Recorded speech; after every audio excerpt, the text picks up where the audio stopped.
Udarbon koigi Meitei taba khul gani yeng minasi myam ipu kona bajaba sigi adum laba Murti do ge koi Manipur bang na tar bajeng ge myam wow Manipur maka ada bayar idap ngani mak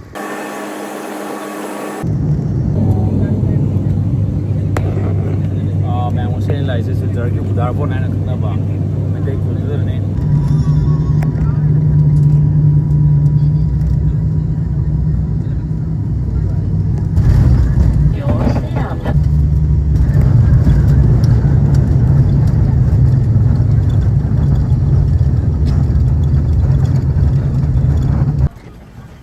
ओ या तो cam लाप है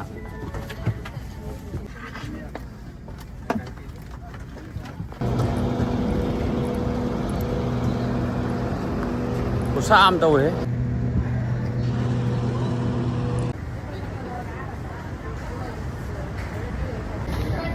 việc công ty sự giờ đây mà bỏ sự giờ đây kim pha lấy bàn đã đồ gì chôm đã piroi lạc này bà sự giờ cái đó vậy thôi bà làm sang các bạn lại cũng bảo mình cái cầu với mà kìa mìnhจะ lật tăng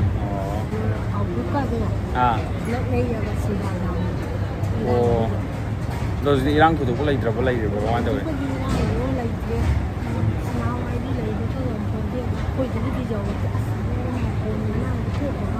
gian mình táo ra từ thôi rồi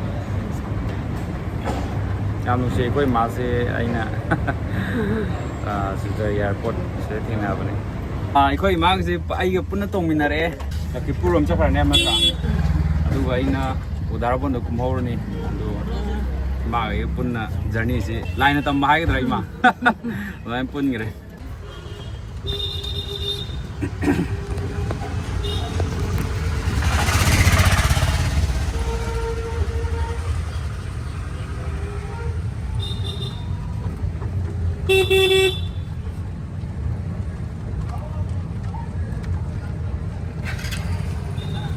Gari se yum gyo idura na traga som laikai gi sinau sing idura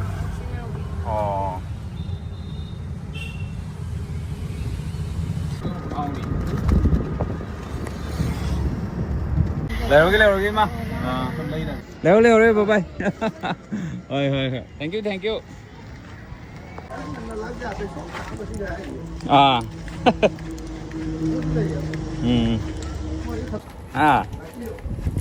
Nati Penau nungai bo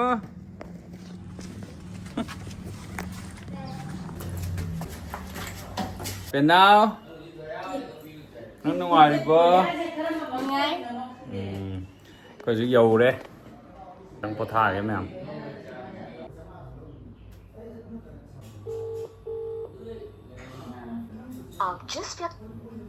dầu cái tổng nó buồn phải hết rồi Aku CRPTC Dapur dah macam tu macam. Mau berapa kita kita orang kau ni.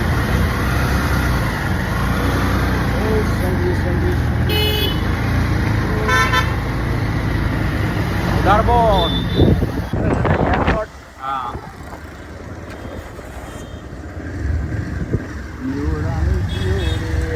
Hawa में जवान के मौसम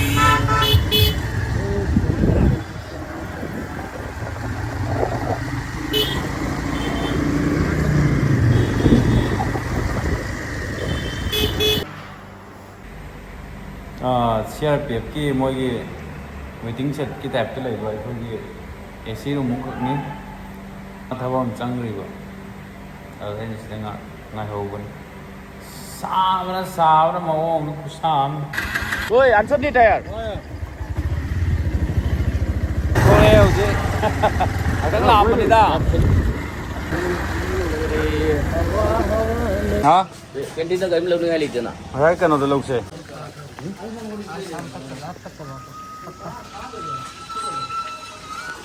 hello क्या है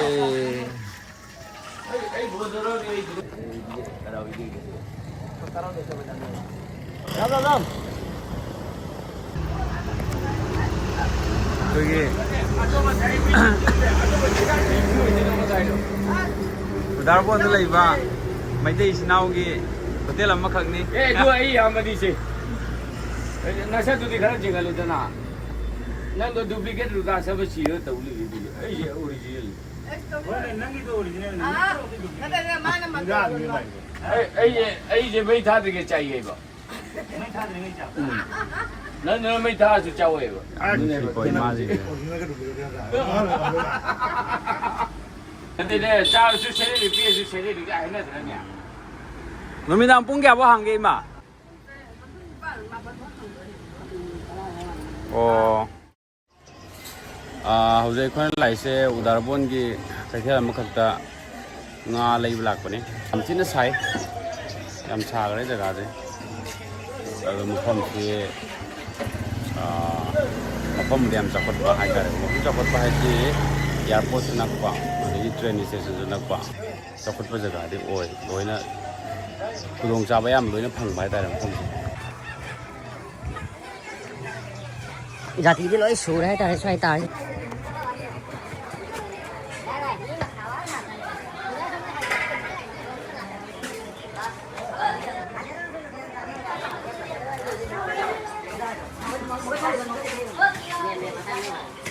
Ajan Ajan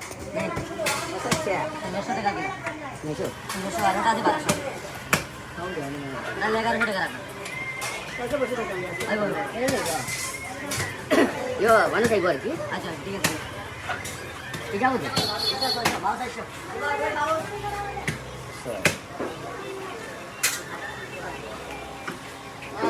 Ya, bawa apa? Kau Ramai.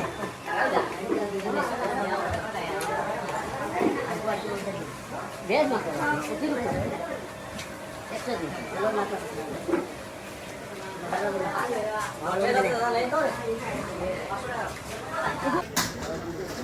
이쪽으로 들어와. 이렇게 지었어. 이렇게 지었어?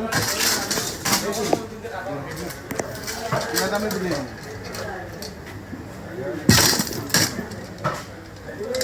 어디다? 450 kilo আদামে 450 টাকা যায় না না বা কম দিয়ে বাজার বলো তো পুরো ওখানে চলে কেন দাম দিয়ে 이제 바빠도 따고 따고 ai ko na ngang phorok da 저리 라이나 ade ko rong chatu se koi ge mamo koi gi lam hai ta re ko kari lam hai ba 반gram. Meitei yam ta ba ma phom ma khak dai koi chatu ni Udarabon nei khara hai do re aduna nadra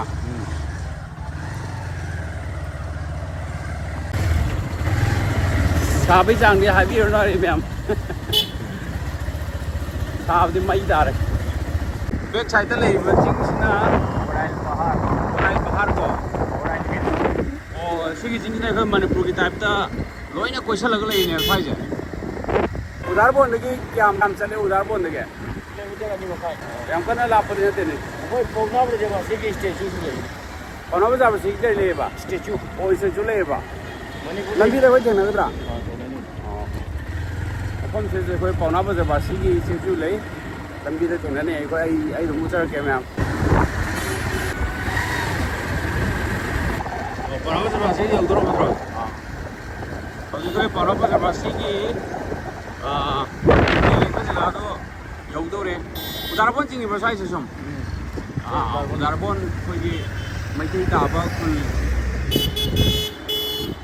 ani yeng mina se myam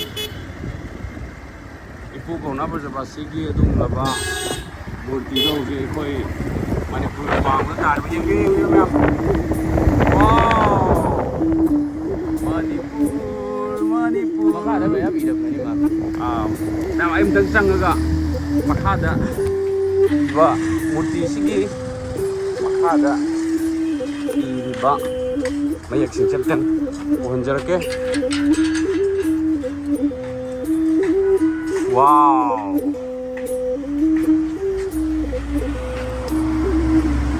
Major General Pauna Barjabasi, the valiant hero of Anglo-Manipur War, dead for fatherland on 23rd April 1981, Thursday. The Superman in battle devote unto death. Is from the Major General Pauna Barjabasi, 1833-1891, a hero of the Anglo-Manipur War, 1891. Okramibo Bina, Oibo Bising, Honorable Chief Minister of Manipur, in the Haragasengre, Sri Santos Mohan Dev, Honorable Union Minister, TN How keep I have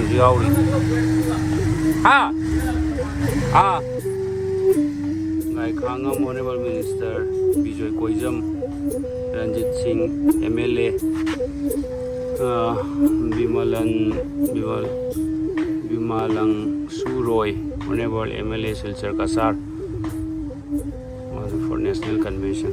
From the Shwal Islam Masla Biren Singh MLA, Ajit Singh Honorable MLA, Sapom Cha Jadumani, President United Committee Manipur UCM.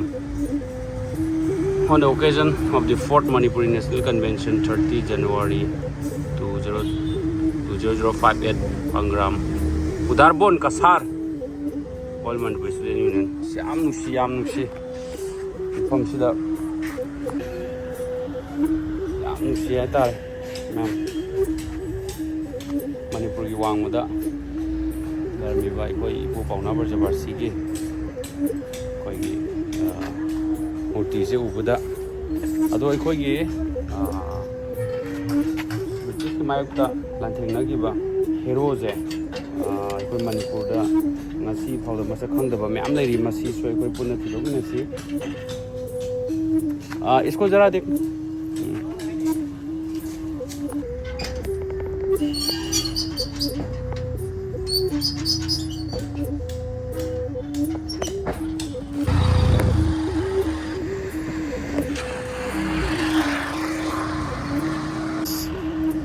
Yam nushi hai ma'am. Puni yam nushi. Sida kada wai jaga hai dena. Sia khoi mam choi jum ni. Sina khoi mam cha ni. Oh. Mam cha ga ori sino de phoi na. Ai da no. Oja kai ti no. Cái ra ê. Rồi nó trắng rồi mi bạn ơi. Tang hai. Rồi.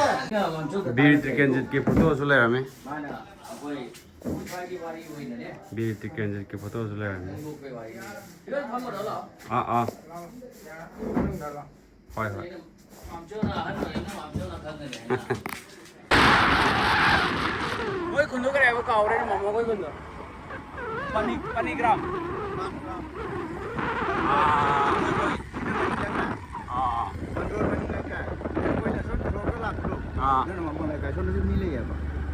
Oh, jadi kau pani gram. Pani gram nó thì pan gram. Pan gram. Pan gram hai. Pan gram hai rồi kau Meitei Khulda. Đầu xe lê kau jadi mama kau yung ni changi je. Karam này moi mesti na. Sih je.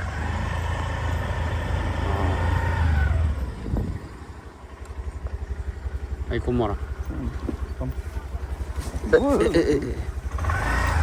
Ayah.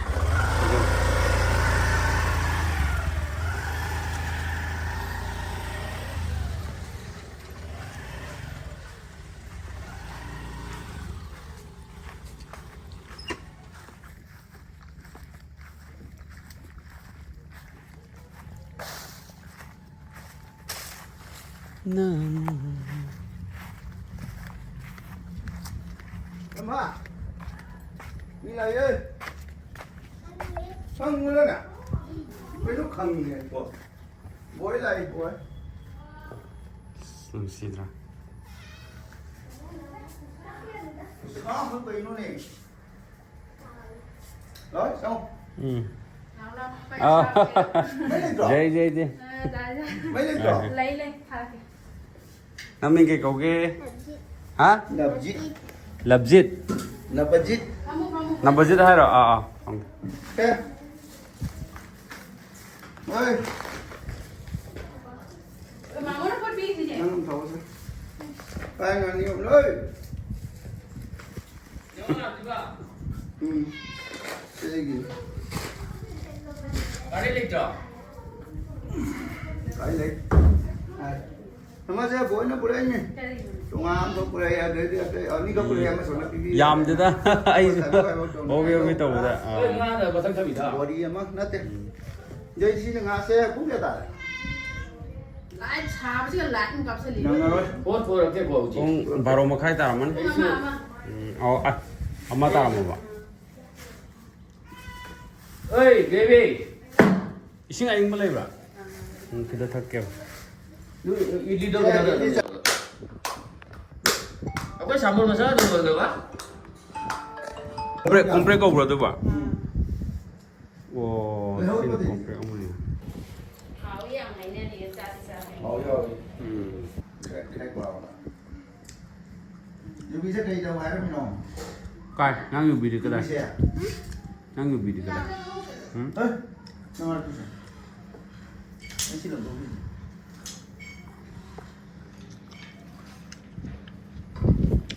Saya pan di luar tu ye.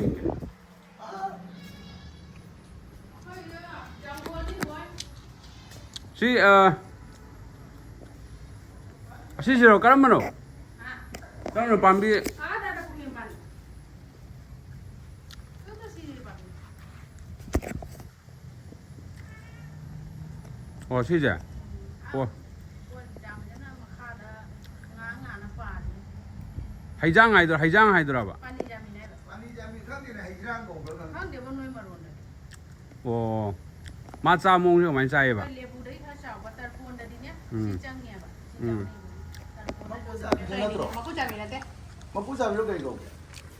Mapu sa ba di mai maprang sa tu. Maprang cari ah. Isim na tinggal na sa tu kay. Ano na kay? Itu jambrat. Campra di sini. Si soalnya jambrat lah ya. Soalnya itu paling jam ini. Adu ni pani jami na je isim na tinggal sa ni pani jami ko. Hal deh sing di mana di sana. Dai mai ka mahai tu na ne.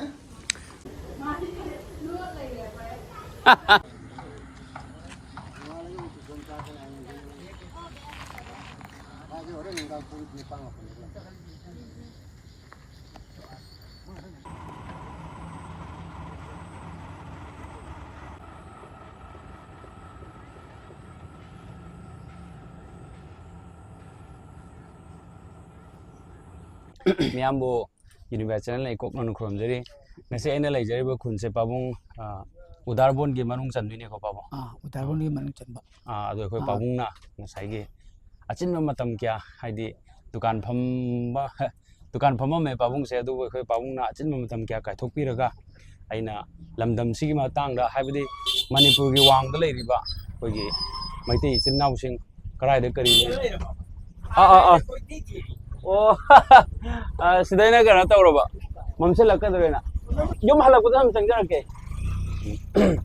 Ikut pabung se dukan ngap ham dan am chin ba pabung ne adu ikoi lai ta bagi ma ke achin ma kaya kai thokpi raga ikoi ngasi mafam si gi oiba matang na khara khanani na si haibdo yabi do na ikoi pabung na hauji matam achin ma kaya kai thokpi raga iga phami ne sini adu ikoi ge Manipur ma panda lamda lai riba Meitei sinau khutmak se karai de kari leiri Manipur na kamain tauri haibase koi punna khangna minana ba aikoi ge pandam amakakta aisu laksabani aikoi Meitei sinau myam se punna kadai de sandok lei si khangna namage tanja ama lowboina laksabani adu aina ahan da hangjaning ge se koi pabung ge ming leifam asimtang haibiraga yam nungaijani Nungaire ado aigi ming simtang haidok jage. hoi Aigi ming di Gulab Singho kauri. hoi Ako swai di jumnak sagai se kaya hanatiki napnaraktabana naphogdire. Dubo aigi sagai sidi thawna ujang. oh chahi di kya subire pabung Aigi chahi se hujikti chahi humpu manga sujare. oh adu pabung ge sagi sinpam jina kari oina leibiri Aigi sagi sinpam di mama hodramina hujikti ai isagi business oina grocery dukan macha ma hoi phomjana hoi mayam gosum tinaminari. ꯊꯕꯛ ꯁꯨꯕꯗ ꯆꯍꯤ ꯍꯥꯏꯕ ꯂꯩ ꯄꯣꯟꯇꯦ ꯉꯝꯃꯤ ꯐꯥꯎ ꯑꯗꯨꯝ ꯁꯨꯔꯤꯈꯩ ꯍꯦꯟꯅ ꯐꯩ ꯍꯥꯏꯅꯔꯤ ꯄꯥꯕꯨꯡ ꯑꯗꯣ ꯃꯐꯝꯁꯤꯒꯤ ꯆꯞ ꯆꯥꯕ ꯃꯃꯤꯡꯁꯦ ꯑꯁꯤ ꯀꯔꯤ ꯀꯧꯒꯦ ꯑꯗꯩ ꯀꯗꯥꯏ ꯖꯒꯥꯅ ꯀꯣꯟꯕꯅꯣꯗꯣ ꯑꯝꯇ ꯇꯥꯛꯄꯤꯌꯣ ꯄꯥꯕꯨꯡ ꯍꯧꯖꯤꯛ ꯍꯧꯖꯤꯛ ꯑꯩꯈꯣꯏꯅ ꯂꯩꯔꯤꯕ ꯂꯝꯗꯝꯁꯦ ꯑꯩꯈꯣꯏꯒꯤ ꯂꯝꯗꯝꯁꯤꯒꯤ ꯆꯠꯅꯂꯣꯟꯒꯤ ꯃꯇꯨꯡ ꯏꯟꯅ ꯕꯪꯒ꯭ꯂꯥꯗꯗꯤ ꯎꯗꯥꯔꯕꯨꯟꯒꯤ ꯃꯅꯨꯡ ꯆꯟꯕꯅꯤ ꯍꯣꯏ ꯈꯨꯟꯒ꯭ꯔꯥꯝꯁꯤꯅ ꯄꯥꯟꯒ꯭ꯔꯥꯝ ꯄꯥꯔꯠ 2ꯅꯤ ꯑꯣ ꯑꯗꯨꯒ ꯃꯩꯇꯩ ꯑꯩꯈꯣꯏꯒꯤ ꯃꯤꯡꯗꯅ ꯑꯌꯥꯝꯕꯅꯁꯨ ꯑꯗꯨꯝ ꯃꯟꯗꯣꯟ ꯃꯅꯤꯡ ꯂꯩꯀꯥꯏ ꯍꯥꯏꯔꯒ ꯈꯪꯅꯩ ꯍꯣꯏ ꯑꯗꯣ ꯕꯪꯒ꯭ꯂꯥꯒꯤ ꯑꯩꯈꯣꯏꯒꯤ ꯑꯣꯐꯤꯁꯤꯌꯦꯜ ꯔꯦꯀꯣꯔꯗ ꯃꯤꯡꯗꯗꯤ ꯁꯥꯖꯧꯒ꯭ꯔꯥꯝ ꯍꯥꯏꯔꯤꯕ ꯁꯥꯖꯧꯒ꯭ꯔꯥꯝꯁꯤ ꯃꯃꯥꯡꯉꯩꯗ ꯑꯩꯈꯣꯏ ꯈꯔ ꯑꯩꯈꯣꯏꯒꯤ ꯄꯣꯛꯄ ꯑꯍꯜ ꯂꯃꯟꯒꯤ ꯃꯃꯥꯡꯗ ꯁꯥꯖꯧ ꯍꯥꯏꯕ ꯑꯍꯟ ꯑꯁꯤꯅ ꯌꯨꯝ ꯈꯨꯟꯗꯥꯕ ꯍꯧꯈꯤꯕꯗꯒꯤ ꯃꯥꯒꯤ ꯃꯃꯤꯡ ꯂꯧꯔꯒ ꯁꯥꯖꯧꯒ꯭ꯔꯥꯝ ꯍꯥꯏꯅ ꯃꯤꯡꯁꯦ ꯈꯪꯅꯈꯤꯕ ꯑꯣ ꯑꯗꯨꯒꯤ ꯁꯥꯖꯧꯒ꯭ꯔꯥꯝꯁꯤ ꯍꯧꯖꯤꯛ ꯍꯧꯖꯤꯛ ꯑꯩꯈꯣꯏ ꯖꯤꯄꯤꯒꯤ ꯀꯩꯅꯣꯗꯒ ꯔꯦꯀꯣꯔꯗꯇꯒꯗꯤ ꯃꯣꯏꯅ ꯁꯥꯖꯧ ꯄ꯭ꯔꯣꯅꯥꯎꯟꯁꯤꯌꯦꯁꯟ ꯈꯣꯟꯊꯣꯛꯁꯦ ꯈꯤꯇꯪ ꯍꯩꯅꯗꯕꯗꯒꯤ ꯁꯥꯖꯣꯟꯒ꯭ꯔꯥꯝ ꯍꯥꯏꯅ ꯑꯗꯨꯃꯥꯏꯅ ꯍꯧꯖꯤꯛ ꯑꯗꯨꯝ ꯑꯌꯥꯝꯕꯅ ꯌꯥꯝ ꯈꯪꯅꯗꯅ ꯂꯩꯃꯤꯟꯅꯔꯤ ꯈꯨꯟꯁꯤꯗ ꯌꯨꯝ ꯀꯌꯥ ꯑꯃꯗꯤ ꯁꯥꯒꯩ ꯀꯌꯥꯃꯨꯛ ꯇꯥꯒꯦ ꯃꯤꯁꯤꯡ ꯀꯌꯥꯝ ꯂꯩꯒꯦ ꯍꯥꯏꯐꯦꯠ ꯍꯥꯏꯕꯤꯌꯨ ꯍꯥꯏꯐꯦꯠ ꯈꯪꯖꯕ ꯆꯥꯎꯔꯛꯄ ꯑꯩꯈꯣꯏ ꯍꯧꯖꯤꯛ ꯍꯧꯖꯤꯛ ꯑꯩꯈꯣꯏꯅ ꯂꯩꯔꯤꯕ ꯃꯅꯤꯡ ꯂꯩꯀꯥꯏ ꯈꯨꯟꯁꯦ ꯑꯩꯈꯣꯏꯅ ꯈꯨꯟꯁꯦ ꯕꯟꯗꯣꯔꯅꯤ ꯕꯟꯗꯣꯔ ꯍꯥꯏꯕꯁꯤ ꯕꯟꯗꯣꯔꯒꯤ ꯍꯥꯏꯔꯤꯕ ꯕꯟꯗꯣꯔ ꯑꯁꯤꯒꯤ ꯃꯅꯨꯡꯁꯤꯒ ꯃꯃꯥꯡ ꯂꯩꯀꯥꯏ ꯍꯥꯏꯅ ꯑꯃ ꯂꯩꯖꯩ ꯑꯩꯈꯣꯏꯁꯤꯅ ꯃꯅꯤꯡ ꯂꯩꯀꯥꯏ ꯑꯗꯣ ꯃꯃꯥꯡ ꯂꯩꯀꯥꯏꯗꯅ ꯌꯨꯝꯅꯥꯛ 50ꯃꯨꯛ ꯂꯩ ꯍꯣꯏ ꯑꯗꯨꯝ ꯆꯥꯏꯊꯣꯛ ꯆꯥꯏꯁꯤꯟ ꯇꯧꯗꯅ ꯑꯩꯈꯣꯏ ꯃꯅꯤꯡ ꯂꯩꯀꯥꯏꯗꯅ ꯌꯨꯝꯅꯥꯛ 60 ꯈꯛ ꯂꯩ ꯑꯣ ꯍꯨꯝꯐꯨꯁꯤꯒ ꯁꯥꯒꯩ ꯃꯁꯤꯡꯁꯤꯗꯤ ꯑꯩꯅ ꯑꯗꯨꯝ ꯌꯥꯝ ꯀꯨꯞꯅ ꯊꯤꯖꯤꯟꯍꯧꯗ꯭ꯔꯕꯅꯤꯅ ꯆꯥꯎꯔꯥꯛꯇ ꯍꯣꯏ ꯍꯣꯏ ꯍꯣꯏ ꯁꯥꯒꯩ 24-25 ꯂꯩ ꯑꯣ ꯑꯗꯣ ꯃꯐꯝꯁꯤꯒꯤ ꯑꯩꯈꯣꯏꯒꯤ ꯏꯆꯤꯟ ꯏꯅꯥꯎꯁꯤꯡꯁꯦ ꯃꯩꯇꯩ ꯏꯆꯤꯟ ꯏꯅꯥꯎꯁꯤꯡ ꯑꯌꯥꯝꯕ ꯃꯁꯥ ꯃꯁꯥꯒꯤ ꯁꯤꯟꯐꯝꯁꯦ ꯀꯔꯤꯗꯅ ꯍꯦꯟꯅ ꯆꯠꯀꯦ ꯍꯥꯏꯕꯁꯦ ꯍꯥꯏꯐꯦꯠ ꯄꯥꯎꯔꯧ ꯅꯣꯂꯦꯖꯇ ꯍꯥꯏꯇꯥꯔꯦ ꯍꯧꯖꯤꯛ ꯍꯧꯖꯤꯛꯇꯤ ꯍꯥꯟꯅꯗꯒꯤ ꯃꯑꯣꯡꯁꯦ ꯈꯤꯇꯪ ꯍꯣꯡꯉꯛꯄꯅꯤꯅ ꯂꯧꯎ ꯁꯤꯡꯎꯗꯗꯤ ꯌꯥꯝꯅ ꯋꯥꯊꯈ꯭ꯔꯦ ꯍꯣꯏ ꯑꯗꯨꯒ ꯑꯗꯨꯝ ꯑꯩꯈꯣꯏꯒꯤ ꯁꯔꯀꯥꯔꯒꯤ ꯆꯥꯀꯔꯤ ꯇꯧꯕꯁꯨ ꯂꯩ ꯀꯝꯄꯦꯅꯤꯗꯒꯁꯨ ꯑꯗꯨꯝ ꯁꯨꯅꯩ ꯍꯣꯏ ꯑꯗꯩ ꯃꯁꯥ ꯃꯁꯥꯒꯤ ꯕꯤꯖꯤꯅꯦꯁꯁꯨ ꯑꯁꯨꯝ ꯇꯧꯅꯩ ꯃꯈꯜ ꯃꯈꯜꯒꯤ ꯕꯤꯖꯤꯅꯦꯁꯁꯨ ꯑꯁꯨꯝ ꯇꯧꯅꯩ ꯍꯤꯡꯕ ꯉꯝꯅꯕ ꯉꯁꯥꯏꯒꯤ ꯃꯇꯝꯒꯤ ꯃꯇꯨꯡ ꯏꯟꯅ ꯃꯈꯜ ꯇꯧꯋꯦ ꯍꯥꯏꯕꯅꯦꯕꯀꯣ ꯃꯈꯜ ꯑꯗꯨꯗ ꯉꯁꯥꯏ ꯃꯊꯪꯗ ꯂꯥꯛꯆꯅꯤꯡꯁꯦ ꯄꯥꯕꯨꯡꯗ ꯉꯁꯥꯏꯒꯤ ꯈꯨꯟꯁꯤꯒꯤ ꯑꯩꯈꯣꯏ ꯃꯩꯇꯩ ꯏꯆꯤꯟ ꯏꯅꯥꯎꯁꯤꯡꯅ ꯃꯩꯇꯩꯒꯤ ꯑꯣꯏꯕ ꯆꯠꯅ ꯄꯊꯥꯞ ꯍꯥꯏꯇꯥꯔꯦꯀꯣ ꯂꯥꯏ ꯍꯔꯥꯎꯕ ꯈꯪꯗꯦ ꯑꯗꯒꯤ ꯆꯩꯔꯥꯎꯕ ꯈꯪꯗꯦ ꯃꯦꯔꯥ ꯋꯥꯌꯨꯡꯕ ꯈꯪꯗꯦ ꯑꯩꯈꯣꯏ ꯃꯩꯇꯩꯒꯤ ꯆꯠꯅꯕꯤ ꯑꯗꯒꯤ ꯀꯜꯆꯔ ꯃꯌꯥꯝ ꯂꯩꯗꯅ ꯃꯁꯤꯁꯤꯡꯁꯤ ꯂꯣꯏꯅ ꯉꯥꯛꯅ ꯆꯠꯂꯤꯕ꯭ꯔꯥ ꯃꯗꯨꯒꯤ ꯃꯇꯥꯡꯗ ꯍꯥꯏꯐꯦꯠꯇꯪ ꯃꯇꯥꯡꯗꯨꯗ ꯍꯧꯖꯤꯛ ꯍꯧꯖꯤꯛ ꯆꯠꯅꯕꯁꯤ ꯑꯩ ꯈꯤꯇꯪ ꯍꯥꯏꯖꯒꯦ ꯍꯣꯏ ꯑꯩꯈꯣꯏꯒꯤ ꯃꯩꯇꯩ ꯑꯩꯈꯣꯏꯁꯦ ꯏꯄꯥ ꯏꯄꯨꯗꯒꯤ ꯍꯧꯔꯛꯄꯗꯒꯤ ꯑꯩꯈꯣꯏꯅ ꯑꯉꯥꯡ ꯑꯣꯏꯔꯤꯉꯩꯗꯒꯤ ꯆꯠꯅꯔꯛꯄꯁꯦ ꯍꯧꯖꯤꯛꯁꯨ ꯑꯁꯨꯝ ꯆꯠꯅꯔꯤ ꯑꯣ ꯁꯖꯤꯕꯨꯗꯒꯤ ꯍꯧꯔꯛꯄ ꯇꯥꯕꯗ ꯁꯖꯤꯕꯨꯁꯤ ꯑꯩꯈꯣꯏ ꯁꯤꯗꯗꯤ ꯃꯩꯇꯩ ꯀꯦꯂꯦꯟꯗꯔ ꯍꯥꯏꯅ ꯑꯃ ꯂꯩ ꯕꯦꯡꯒꯣꯂꯤ ꯀꯦꯂꯦꯟꯗꯔ ꯑꯃ ꯍꯥꯏꯅ ꯂꯩ ꯑꯗꯣ ꯃꯩꯇꯩ ꯀꯦꯂꯦꯟꯗꯔꯁꯦ ꯀꯌꯥ ꯆꯠꯅꯗ꯭ꯔꯤ ꯑꯣ ꯁꯤꯗ ꯕꯦꯡꯒꯣꯂꯤ ꯀꯦꯂꯦꯟꯗꯔ ꯑꯣꯏꯅ ꯆꯠꯅꯩ ꯍꯣꯏ ꯍꯣꯏ ꯕꯦꯡꯒꯣꯂꯤ ꯀꯦꯂꯦꯟꯗꯔꯒꯤ ꯃꯇꯨꯡ ꯏꯟꯅ ꯑꯩꯈꯣꯏ ꯆꯩꯔꯥꯎꯕꯁꯦ ꯑꯁꯨꯝꯅ ꯇꯧꯔꯤ ꯆꯩꯔꯥꯎꯕ ꯃꯇꯝꯗ ꯑꯩꯈꯣꯏꯒꯤ ꯂꯝꯂꯥꯏꯗꯒ ꯊꯥꯗꯅ ꯍꯣꯏ ꯍꯣꯏ ꯍꯥꯏꯗꯤ ꯑꯩꯈꯣꯏꯒꯤ ꯌꯥꯝꯅ ꯁꯦꯡꯅ ꯇꯧꯗꯅ ꯏꯃꯨꯡꯗꯨꯒꯤ ꯂꯩꯃꯤꯟꯅꯔꯤꯕ ꯑꯍꯜ ꯂꯃꯟ ꯃꯆꯤꯟ ꯃꯅꯥꯎ ꯃꯄꯥ ꯃꯆꯥ ꯃꯃꯥ ꯃꯆꯥ ꯄꯨꯟꯅ ꯑꯣ ꯆꯥꯃꯤꯟꯅꯗꯅ ꯌꯥꯝꯅ ꯍꯣꯏ ꯍꯔꯥꯎ ꯇꯌꯥꯝꯅ ꯂꯩꯃꯤꯟꯅꯔꯤ ꯅꯤꯉꯣꯜ ꯆꯥꯛꯀꯧꯕ ꯐꯖꯅ ꯄꯥꯡꯊꯣꯛꯏꯕꯀꯣ ꯑꯗꯒꯤ ꯁꯖꯤꯕꯨꯗꯤ ꯃꯅꯨꯡꯗꯨꯒꯁꯨ ꯑꯩꯈꯣꯏ ꯇꯟ ꯕꯣꯔꯥꯒ ꯍꯧꯗꯅ ꯍꯣꯏ ꯍꯣꯏ ꯌꯨꯝꯂꯣꯟ ꯀꯩꯔꯣꯟꯗ ꯂꯥꯟꯅꯗꯅ ꯀꯩꯁꯨ ꯑꯁꯨꯝꯕ ꯇꯧꯅꯩ ꯍꯣꯏ ꯍꯣꯏ ꯌꯥꯝ ꯅꯨꯡꯉꯥꯏ ꯌꯥꯝ ꯅꯨꯡꯉꯥꯏ ꯑꯗꯨꯒꯤ ꯁꯨꯃꯥꯏꯅ ꯃꯊꯪ ꯂꯥꯛꯇꯅ ꯀꯥꯡ ꯆꯤꯡꯕ ꯍꯥꯏꯕ ꯑꯃ ꯂꯥꯛꯏ ꯍꯣꯏ ꯍꯣꯏ ꯀꯥꯡ ꯆꯤꯡꯕꯁꯨ ꯑꯩꯈꯣꯏ ꯑꯗꯨꯝ ꯄꯥꯡꯊꯣꯛꯏ ꯍꯣꯏ ꯍꯣꯏ ꯑꯍꯧꯕꯒ ꯑꯂꯣꯏꯕꯒ ꯃꯔꯛꯇꯁꯨ ꯑꯗꯨꯝ ꯄꯥꯂꯤꯒꯨꯝꯕꯁꯨ ꯑꯁꯨꯝ ꯑꯩꯈꯣꯏ ꯆꯠꯅꯕꯤ ꯇꯧꯏ ꯑꯣ ꯃꯥꯝꯗꯣꯞ ꯀꯥꯡ ꯆꯤꯡꯕꯅ ꯃꯥꯝꯗꯣꯞꯇ ꯑꯩꯈꯣꯏꯒꯤ ꯖꯣꯏꯗꯦꯕ ꯀꯨꯝꯕ ꯆꯣꯡꯉꯤ ꯍꯣꯏ ꯍꯣꯏ ꯃꯃꯥꯡꯉꯩꯗꯤ ꯈꯨꯕꯥꯏꯁꯤꯒ ꯕꯥꯁꯣꯛꯀꯁꯨ ꯁꯛꯅꯔꯝꯃꯦ ꯍꯣꯏ ꯍꯧꯖꯤꯛꯇꯤ ꯍꯣꯏ ꯃꯇꯝꯁꯦ ꯂꯤꯛꯁꯜꯂꯛꯄꯅꯤꯅ ꯇꯧꯅꯕꯗꯨ ꯋꯥꯠꯅꯔꯦ ꯑꯣ ꯈꯤꯇꯪ ꯑꯗꯨꯒ ꯍꯟꯊꯔꯛꯑꯦꯕ ꯑꯗꯨꯒ ꯂꯥꯏ ꯑꯩꯈꯣꯏꯒꯤ ꯖꯒꯕꯟꯙꯨꯗꯗꯤ ꯈꯦꯆ꯭ꯔꯤꯒ ꯀꯠꯇꯅ ꯈꯦꯆ꯭ꯔꯤꯒꯁꯦ ꯃꯥꯟꯗꯣꯞꯇ ꯑꯗꯨꯝ ꯑꯗꯨꯒꯤ ꯈꯦꯆ꯭ꯔꯤ ꯄ꯭ꯔꯁꯥꯗꯤꯒꯁꯦ ꯐꯪꯃꯤꯟꯅꯅ ꯇꯧꯔꯤ ꯍꯣꯏ ꯍꯣꯏ ꯍꯣꯏ ꯌꯥꯝ ꯅꯨꯡꯉꯥꯏ ꯑꯗꯨꯗꯩ ꯃꯊꯪ ꯂꯥꯛꯇꯅ ꯑꯩꯈꯣꯏꯒꯤ ꯌꯥꯎꯁꯪꯁꯨ ꯂꯧꯕꯨꯛꯇ ꯌꯥꯎꯁꯪꯒ ꯁꯥꯏ ꯍꯥꯏꯔꯤꯕ ꯌꯥꯎꯁꯪꯁꯦ ꯑꯗꯨꯝ ꯃꯅꯤꯄꯨꯔꯗꯁꯨ ꯇꯧꯃꯤꯟꯅꯔꯝꯒꯅꯤ ꯍꯣꯏ ꯑꯩꯈꯣꯏ ꯍꯣꯏ ꯑꯍꯜ ꯂꯃꯟꯒꯤ ꯇꯧꯅ ꯑꯩꯈꯣꯏꯒꯤ ꯃꯦꯔꯥꯗ ꯑꯩꯈꯣꯏꯒꯤ ꯐꯤꯔꯥꯟ ꯌꯨꯡꯕ ꯑꯃ ꯍꯣꯏ ꯇꯧꯔꯤ ꯍꯣꯏ ꯃꯦꯔꯥ ꯋꯥꯌꯨꯡꯕꯗꯣ ꯃꯦꯔꯥ ꯋꯥꯌꯨꯡꯕꯁꯨ ꯇꯧꯏ ꯐꯤꯔꯥꯟ ꯑꯃꯁꯨ ꯌꯨꯡꯏ ꯌꯥꯎꯁꯪꯒꯤ ꯊꯥꯕꯜꯒꯗꯤ ꯆꯣꯡꯉꯤꯕ꯭ꯔꯥ ꯁ꯭ꯋꯥꯏꯗ ꯌꯥꯎꯁꯪ ꯊꯥꯕꯜꯁꯤꯗꯤ ꯑꯩꯈꯣꯏꯁꯦ ꯈꯤꯇꯪ ꯂꯠꯂꯤꯗꯨꯁꯨ ꯆꯍꯤꯒꯤ ꯑꯃꯨꯛꯇꯤ ꯑꯩꯈꯣꯏ ꯃꯅꯤꯡ ꯃꯃꯥꯡꯁꯦ ꯄꯨꯟꯁꯤꯜꯂꯒ ꯑꯃꯨꯛꯀꯗꯤ ꯑꯁꯨꯝ ꯆꯣꯡꯉꯤ ꯍꯥꯏꯗꯤ ꯃꯩꯇꯩ ꯑꯩꯈꯣꯏꯒꯤ ꯆꯠꯅꯕꯤꯁꯦ ꯃꯥꯡꯍꯟꯗꯕ ꯑꯣꯏꯅ ꯇꯧꯗꯕ ꯌꯥꯗꯦꯅ ꯈꯟꯕꯤꯔꯒ ꯂꯥꯏ ꯇꯧꯕꯤꯔꯕ ꯍꯔꯥꯎꯕꯁꯤꯅ ꯆꯍꯤ ꯈꯨꯗꯤꯡꯒꯤ ꯇꯧꯗ꯭ꯔꯁꯨ ꯃꯔꯛ ꯃꯔꯛꯇ ꯑꯁꯨꯝ ꯄꯥꯡꯊꯣꯛꯅꯕ ꯑꯣ ꯍꯣꯠꯅꯅ ꯂꯥꯏ ꯍꯔꯥꯎꯕꯁꯦ ꯇꯧꯏ ꯑꯣ ꯃꯦꯔꯥ ꯑꯗꯨꯗꯤ ꯍꯔꯥꯎꯕ ꯇꯧꯔꯤꯗꯣ ꯉꯁꯥꯏ ꯃꯦꯔꯥꯒꯤ ꯐꯤꯔꯥꯟ ꯌꯨꯡꯕꯩ ꯋꯥꯗꯨꯅ ꯇꯧꯗꯅ ꯍꯣꯏ ꯍꯣꯏ ꯌꯥꯎꯁꯪꯒ ꯍꯣꯏ ꯁꯥꯗꯅ ꯌꯥꯎꯁꯪ ꯃꯩ ꯊꯥꯕ ꯍꯣꯏ ꯍꯣꯏ ꯑꯗꯨꯗꯩꯗꯤ ꯅꯣꯡ ꯑꯃ ꯑꯩꯈꯣꯏꯒꯤ ꯕꯤꯈꯥꯅꯤꯕꯤꯒ ꯍꯥꯏꯅ ꯑꯉꯥꯡꯁꯤꯡꯅ ꯆꯠꯂꯤ ꯒꯗꯦꯡ ꯆꯠꯄ ꯍꯥꯏꯅꯕꯗꯣ ꯑꯗꯨꯗꯒꯤ ꯌꯨꯝꯊꯣꯡꯗ ꯑꯍꯟꯁꯤꯡꯅ ꯅꯨꯄꯤ ꯃꯆꯥꯁꯤꯡꯅ ꯄꯤꯈꯥꯅꯤꯗꯅ ꯑꯩꯈꯣꯏꯒꯤ ꯆꯥꯛꯆꯥ ꯍꯔꯥꯎ ꯆꯥꯛꯆꯥꯒꯁꯨ ꯑꯃ ꯇꯧꯃꯤꯟꯅꯩ ꯍꯣꯏ ꯍꯣꯏ ꯍꯣꯏ ꯃꯔꯛꯁꯤꯗ ꯈꯪꯖꯅꯤꯡꯕ ꯑꯝꯇꯒ ꯉꯁꯥꯏꯒꯤ ꯑꯁ꯭ꯋꯥꯏꯗ ꯂꯩꯔꯤꯕ ꯑꯩꯈꯣꯏꯒꯤ ꯃꯩꯇꯩ ꯅꯤꯉꯣꯜꯁꯤꯡꯁꯦ ꯑꯩꯈꯣꯏꯒꯤ ꯖꯥꯇꯤ ꯑꯇꯣꯞꯄꯗ ꯉꯁꯥꯏꯒꯤ ꯀꯥ ꯍꯦꯟꯅ ꯆꯠꯈꯤꯕꯒꯤ ꯋꯥꯔꯤ ꯂꯩꯕ꯭ꯔꯥ ꯅꯠꯇ꯭ꯔꯒ ꯁꯨꯝ ꯉꯁꯥꯏꯒꯤ ꯑꯗꯨꯒꯤ ꯃꯇꯥꯡꯗꯗꯤ ꯀꯔꯤ ꯂꯩ ꯍꯧꯖꯤꯛ ꯐꯥꯎꯒꯤꯗꯤ ꯑꯩꯈꯣꯏꯒꯤ ꯂꯩꯀꯥꯏꯁꯤꯒꯤ ꯃꯩꯇꯩ ꯑꯩꯈꯣꯏ ꯏꯁꯦꯟ ꯅꯠꯇꯕꯤꯗ ꯃꯔꯣꯜ ꯂꯣꯝꯕꯗꯗꯤ ꯁꯨꯞꯅꯒꯤ ꯆꯠꯈꯤꯗꯦ ꯍꯥꯏꯕꯗꯤ ꯌꯥꯗꯦ ꯁꯔꯛꯇ ꯆꯍꯤ ꯈꯔꯒꯤ ꯃꯅꯨꯡꯗ ꯑꯃꯛꯀ ꯄꯥꯊꯣꯛꯏ ꯅꯠꯇ꯭ꯔꯗꯤ ꯑꯩꯈꯣꯏ ꯆꯦꯟꯕꯕꯨ ꯑꯣꯏꯔꯒꯁꯨ ꯍꯥꯏꯅ ꯁꯤꯡꯅꯗꯅ ꯂꯨꯍꯣꯡꯕꯕꯨ ꯑꯣꯏꯔꯁꯨ ꯑꯩꯈꯣꯏ ꯃꯩꯇꯩ ꯏꯁꯦꯟꯗ ꯑꯣꯏꯅ ꯑꯗꯨꯝ ꯇꯧꯃꯤꯟꯅꯗꯅ ꯂꯩꯃꯤꯟꯅꯔꯤ ꯌꯥꯝ ꯅꯨꯡꯉꯥꯏ ꯃꯗꯨꯒꯤ ꯀꯜꯆꯔ ꯑꯝꯇ ꯉꯥꯛꯅ ꯊꯝꯃꯤꯟꯅꯕꯀꯣ ꯄꯥꯕꯨꯡ ꯑꯗꯨꯒ ꯃꯈꯥ ꯇꯥꯕ ꯑꯩꯅ ꯈꯪꯖꯅꯤꯡꯉꯤꯁꯤꯅ ꯑꯩꯈꯣꯏꯒꯤ ꯃꯄꯥꯟ ꯂꯝꯗ ꯂꯩꯕ ꯑꯩꯈꯣꯏꯒꯤ ꯃꯅꯤꯄꯨꯔꯤ ꯑꯃ ꯑꯣꯏꯅ ꯑꯦꯖ ꯑꯦ ꯃꯩꯇꯩ ꯑꯃ ꯑꯣꯏꯅꯀꯣ ꯃꯅꯤꯄꯨꯔꯗꯒꯗꯤ ꯍꯥꯟꯅ ꯂꯥꯛꯄꯤꯔꯝꯃꯕ꯭ꯔꯥ ꯂꯥꯛꯇ꯭ꯔꯒꯅ ꯆꯠꯅꯤꯡꯕꯒꯗꯤ ꯐꯥꯎꯗꯕ꯭ꯔꯥ ꯃꯗꯨꯒꯤ ꯃꯇꯥꯡꯗꯣ ꯈꯤꯇꯪ ꯑꯩꯈꯣꯏ ꯁ꯭ꯋꯥꯏꯒꯤ ꯃꯤ ꯈꯔꯗꯤ ꯑꯁꯨꯝ ꯂꯩꯗꯅ ꯑꯗꯨꯝ ꯊꯕꯛ ꯏꯪꯈꯥꯡ ꯇꯧꯔꯨꯕꯒꯁꯨ ꯌꯥꯎꯅꯩ ꯃꯅꯤꯄꯨꯔꯗ ꯄꯥꯕꯨꯡ ꯑꯩꯈꯣꯏ ꯏꯁꯥꯗꯤ ꯑꯌꯥꯝꯕꯝꯁꯨ ꯆꯠꯂꯨꯔꯦ ꯑꯗꯨꯒ ꯑꯩꯁꯨ ꯌꯥꯝ ꯆꯠꯅꯤꯡꯕꯁꯤ ꯌꯥꯝ ꯐꯥꯎꯅ ꯂꯩꯔꯝꯕ ꯑꯗꯨꯕꯨ ꯂꯥꯏꯕꯛꯁꯦ ꯊꯤꯕꯗꯒꯤ ꯀꯌꯥꯗꯤ ꯆꯠꯄ ꯐꯪꯈꯤꯗꯣꯏꯗꯣ ꯑꯃꯨꯛꯇꯤ ꯑꯩꯈꯣꯏ ꯂꯩꯀꯥꯏꯁꯤꯒꯤ ꯃꯅꯤꯄꯨꯔ ꯅꯤꯉꯣꯜ ꯑꯃ ꯂꯧꯕꯗꯒꯤ ꯃꯗꯨꯒꯤ ꯑꯩꯈꯣꯏꯒꯤ ꯂꯧꯈꯠꯄ ꯃꯉꯥꯅꯤ ꯆꯥꯛꯆꯥꯕ ꯍꯥꯏꯅ ꯑꯗꯨꯒꯤ ꯃꯔꯝꯗ ꯑꯃꯨꯛꯇꯤ ꯆꯠꯂꯨꯔꯦꯕꯀꯣ ꯌꯥꯝ ꯅꯨꯡꯉꯥꯏ ꯑꯗꯨ ꯒꯣꯕꯤꯟꯗ ꯀꯁꯨ ꯆꯪꯉꯛꯏ ꯒꯣꯕꯤꯟꯗ ꯆꯪꯉꯛꯏ ꯈꯨꯔꯨꯝꯃꯛꯏ ꯂꯣꯛꯇꯥꯛꯁꯤ ꯑꯁꯤꯃꯇꯪ ꯌꯥꯝ ꯌꯧꯅꯤꯡꯕꯗꯣ ꯃꯇꯝ ꯁꯣꯔꯠ ꯑꯣꯏꯕꯗꯒꯤ ꯍꯥꯏꯕ ꯑꯩꯈꯣꯏ ꯅꯥꯆꯧꯗ ꯂꯩꯔꯨꯏ ꯅꯥꯆꯧꯗꯒꯤ ꯑꯩꯈꯣꯏꯅ ꯈꯤꯇꯪ ꯆꯠꯄ ꯃꯇꯝꯗ ꯃꯣꯏ ꯇꯥꯛꯏ ꯑꯁꯤ ꯃꯄꯥꯟ ꯂꯥꯛꯑꯦ ꯃꯥꯡꯁꯜꯂꯦ ꯑꯁꯤꯗꯤ ꯅꯨꯃꯤꯠꯁꯨ ꯃꯝꯁꯜꯂꯛꯄꯅꯤꯅ ꯃꯇꯝꯗꯣ ꯐꯥꯎꯖꯜꯂ ꯉꯝꯃꯛꯇꯦ ꯁꯣꯝꯗ ꯀꯔꯤꯗꯤ ꯎꯔꯔꯣꯏ ꯈꯤꯇꯪꯒ ꯆꯠꯂꯗꯤ ꯎꯒꯗꯕꯅꯤ ꯑꯗꯨꯁꯨ ꯃꯇꯝꯗꯣ ꯆꯥꯗꯕꯅꯤꯅ ꯆꯧꯁꯜꯂꯛꯇꯔꯦ ꯑꯗꯣ ꯍꯧꯖꯤꯛ ꯄꯥꯕꯨꯡ ꯌꯥꯝ ꯀꯜꯂꯤ ꯑꯗꯨꯒ ꯆꯍꯤꯁꯨ ꯌꯥꯝꯅ ꯅꯍꯥ ꯑꯣꯏꯔꯤ ꯀꯩꯒꯨꯝꯕ ꯇꯟꯖꯥ ꯐꯪꯉꯒꯗꯤ ꯃꯅꯤꯄꯨꯔꯗ ꯀꯣꯏꯔꯒ ꯂꯣꯛꯇꯥꯛꯇꯣ ꯑꯝꯇꯪ ꯌꯧꯃꯤꯟꯅꯁꯤ ꯑꯩꯁꯨ ꯃꯐꯝꯗꯨꯗ ꯑꯉꯝꯕ ꯃꯇꯦꯡ ꯄꯥꯡꯖꯒꯦ ꯑꯩꯈꯣꯏ ꯄꯥꯕꯨꯡꯀꯣ ꯑꯗꯨꯒ ꯑꯩꯅ ꯑꯔꯣꯏꯕ ꯋꯥꯍꯪ ꯑꯣꯏꯅ ꯍꯪꯖꯅꯤꯡꯕꯁꯦ ꯍꯣꯏ ꯋꯥꯍꯪ ꯍꯥꯏꯕꯁꯨ ꯌꯥꯔꯦ ꯑꯗꯒꯤ ꯄꯥꯕꯨꯡꯒꯤ ꯊꯃꯣꯏꯒꯤ ꯑꯣꯏꯕ ꯋꯥꯔꯣꯜ ꯈꯔ ꯐꯣꯡꯗꯣꯛꯍꯟꯅꯤꯡꯕ ꯍꯥꯏꯇꯥꯔꯦ ꯃꯅꯤꯄꯨꯔꯗ ꯑꯩꯈꯣꯏ ꯆꯍꯤ 2 ꯍꯦꯟꯗꯣꯛꯇꯅ ꯍꯧꯖꯤꯛ 3 ꯐꯥꯖꯤꯜꯂꯛꯀꯗꯧꯔꯦ ꯇꯧꯔꯤꯕ ꯏꯔꯥꯡꯁꯦ ꯃꯁꯤ ꯀꯔꯤꯗꯒꯤꯅ ꯍꯦꯟꯅ ꯈꯟꯕꯤ ꯑꯗꯨꯒ ꯃꯁꯤꯁꯦ ꯐꯅꯕ ꯍꯥꯏꯇꯥꯔꯦꯀꯣ ꯍꯥꯏꯗꯤ ꯂꯣꯏꯁꯟꯈꯤꯅꯕ ꯂꯥꯟꯁꯦ ꯂꯣꯏꯁꯟꯈꯤꯅꯕ ꯉꯁꯥꯏ ꯄꯥꯕꯨꯡꯒꯤ ꯑꯣꯏꯕ ꯊꯃꯣꯏꯒꯤ ꯑꯣꯏꯕ ꯋꯥꯐꯝ ꯈꯔꯗꯤ ꯁꯣꯏꯅ ꯂꯩꯔꯝꯒꯅꯤ ꯈꯜꯂꯦ ꯑꯦꯁ ꯃꯩꯇꯩ ꯑꯃ ꯑꯣꯏꯅ ꯃꯄꯥꯟ ꯂꯝꯗ ꯂꯩꯔꯒ ꯃꯁꯤ ꯀꯔꯤꯒꯗꯤ ꯍꯥꯏꯕꯤꯅꯤꯡꯉꯤ ꯄꯥꯕꯨꯡꯒꯤ ꯃꯣꯠꯇ ꯀꯃꯥꯏꯅ ꯌꯦꯡꯕꯤꯉꯤ ꯃꯁꯤ ꯑꯁꯤꯒꯤ ꯇꯟꯖꯥꯁꯤꯃꯗꯤ ꯑꯩꯉꯣꯟꯗ ꯈꯤꯇꯪ ꯂꯨꯅ ꯊꯣꯛꯏ ꯑꯗꯨꯝ ꯇꯧꯔꯒ ꯑꯗꯨꯝ ꯆꯨꯝꯒꯗꯕ ꯑꯣꯏꯔꯁꯨ ꯂꯥꯟꯒꯗꯕ ꯑꯣꯏꯔꯁꯨ ꯑꯗꯨꯝ ꯍꯥꯏꯗꯤ ꯋꯥꯈꯜꯂꯣꯟꯗꯗꯤ ꯈꯔ ꯑꯗꯨꯝ ꯍꯥꯏꯖꯅꯤꯡꯕ ꯂꯩ ꯍꯟꯗꯛ ꯑꯩ ꯑꯗꯨꯝ ꯅ꯭ꯌꯨꯁ ꯈꯔ ꯇꯥꯖꯕꯗꯒꯤ ꯑꯗꯨꯝ ꯑꯩ ꯃꯣꯕꯥꯏꯜꯗ ꯀꯔꯤꯗ ꯑꯗꯨꯝ ꯅ꯭ꯌꯨꯁꯁꯦ ꯑꯗꯨꯝ ꯈꯔ ꯇꯥ ꯑꯗꯨꯒ ꯅ꯭ꯌꯨꯁꯁꯤꯒ ꯍꯥꯏꯔꯤꯕꯁꯦ ꯑꯌꯥꯝꯕꯁꯨ ꯆꯨꯝꯃꯝꯕ ꯌꯥꯏ ꯈꯔꯁꯨ ꯀꯔꯤ ꯑꯣꯏꯔꯝꯕꯁꯨ ꯌꯥꯏ ꯑꯗꯨꯝꯗꯤ ꯑꯣꯏꯔꯒ ꯃꯩꯇꯩ ꯑꯩꯈꯣꯏꯅ ꯈꯤꯇꯪ ꯋꯥꯈꯜꯁꯦ ꯑꯁꯤꯐꯥꯎ ꯂꯥꯛꯀꯅꯤꯁꯦ ꯊꯥꯖꯍꯧꯗꯕꯗꯒꯤ ꯏꯐ ꯐꯅ ꯈꯟꯗꯣꯛꯄ ꯏꯐ ꯐꯅ ꯈꯟꯗꯣꯛꯄꯗꯤ ꯃꯣꯏꯅ ꯈꯤꯇꯪ ꯍꯣꯠꯆꯤꯟꯈꯤꯕꯁꯦ ꯃꯣꯏꯁꯨ ꯌꯥꯝꯅ ꯀꯟꯅ ꯇꯧꯗꯅ ꯎꯛꯇꯅ ꯁꯨꯝ ꯂꯩꯈꯤꯕ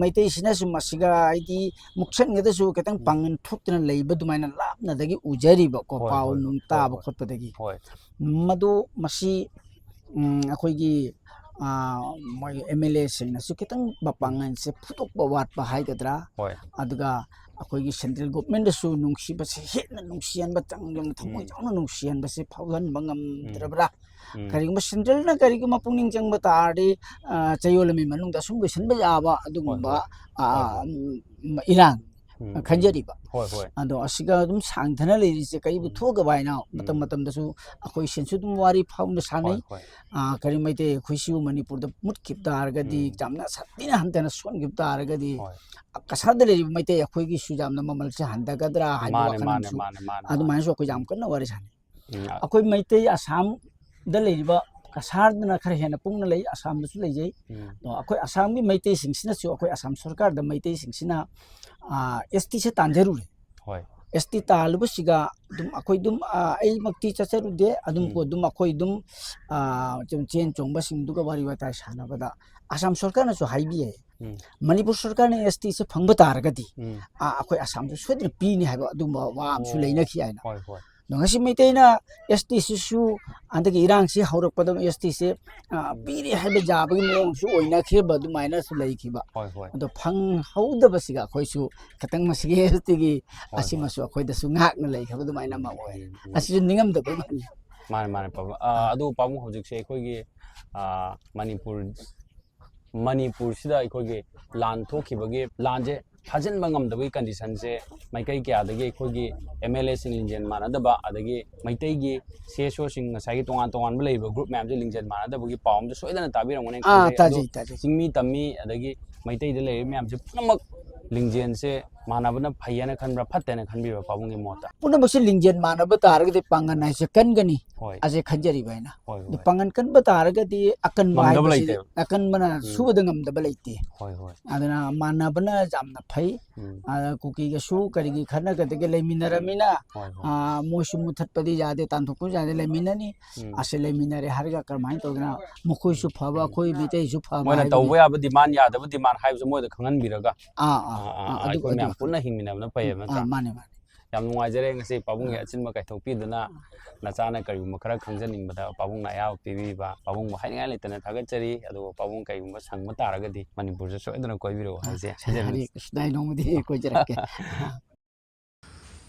mafam sida leiba aikoigi Meitei bamongi laisang amakakni ha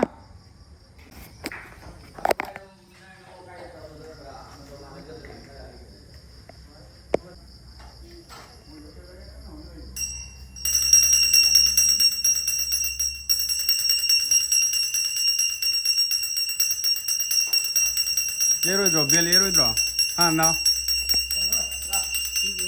Leroydro. Oh.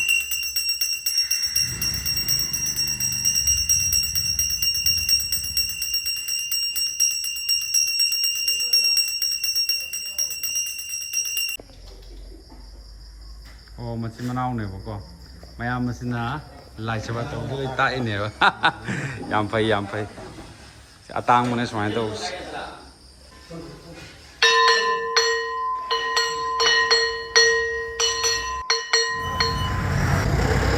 Terserah. Lupa kaya ini sana besar. Lupa kaya ini sana sih bang. Bising kira. Ngasai tu sering harus Elisa. Atau kena Elisa ni. pan kan lay dia ada Elisa di mana budur tahu lay dah mina mienta ada.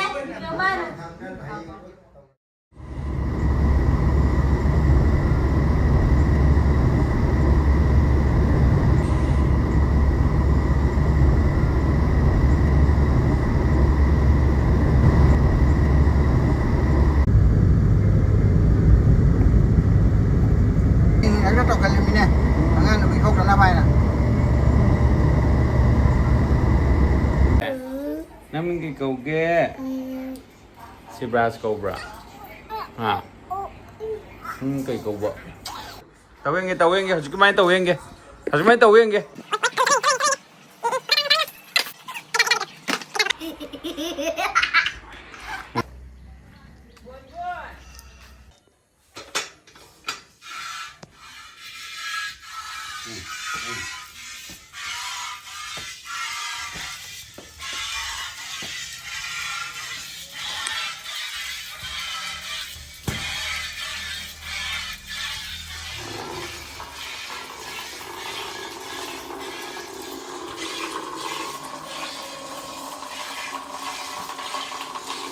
Normal liter क्या सुमी बा?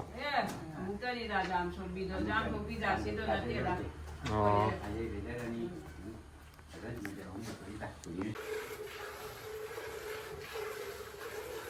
Pandoi phải đi kẹoเลยkìa. Culinary. Cái mai sản thị sẽ lâu cái gì nói xin là anh còn đàn. Phải đi mẹ rồi. Ini saya ini bukan nagannya apa? Ini bosnya orang dari pada. Saya ini. Manipur di san so lekai yung tong kuling meron ba so ang talay na gidre. Hello sina urea ga napi Ini ga. ada na. Di ba dah rak ya. Kaya. ꯂꯥꯏꯅꯥꯗꯤ ꯖꯥꯠ ꯖꯥꯠ ꯑꯗꯨꯝ ꯂꯥꯛꯏ นี่ไงใช่แล้ว ꯑꯩꯈꯣꯏ ꯃꯅꯤꯄꯨꯔꯗꯗꯤ ꯍꯥꯟꯅ ꯁꯟ ꯂꯩꯀꯥꯏꯒꯤ ꯌꯨꯝꯊꯣꯡ ꯈꯨꯗꯤꯡꯒꯤ ꯂꯩꯅꯔꯝꯕꯗꯣ ꯑꯗꯨꯅ ꯂꯧꯒꯤ ꯍꯥꯔ ꯑꯗꯩ ꯀꯩꯀꯩ ꯅꯦꯆꯔꯦꯜꯂꯤ ꯄ꯭ꯔꯀ꯭ꯔꯤꯇꯤꯒꯤ ꯑꯣꯏꯅ ꯇꯧꯅꯔꯝꯕ ꯃꯌꯥꯝꯗꯣ ꯃꯥꯏ ꯃꯥꯏꯒꯤ ꯂꯣꯏꯅ ꯀꯔꯤꯒꯤ ꯌꯣꯟꯊꯣꯛꯅꯔꯤꯅꯣ ꯑꯗꯨꯗꯤ ꯈꯪꯗ꯭ꯔꯦ ꯑꯝꯇꯁꯨ ꯂꯩꯅꯗ꯭ꯔꯦ ꯑꯗꯩ ꯑꯗꯨꯅꯁꯨ ꯁꯨꯝ ꯍꯥꯏꯗꯤ ꯁꯟ ꯂꯣꯏꯕ ꯁꯦꯟꯅꯕ ꯍꯥꯏꯁꯦ ꯁꯥꯖꯦꯜ ꯃꯈꯜ ꯑꯃꯁꯨ ꯑꯣꯏ ꯑꯗꯒꯤ ꯁꯟꯊꯤꯁꯨ ꯀꯥꯟꯅꯔꯦ ꯁꯪꯒꯣꯝꯁꯨ ꯀꯥꯟꯅꯔꯦ ꯑꯗꯨꯕꯨ ꯑꯝꯇ ꯂꯩꯇ꯭ꯔꯦ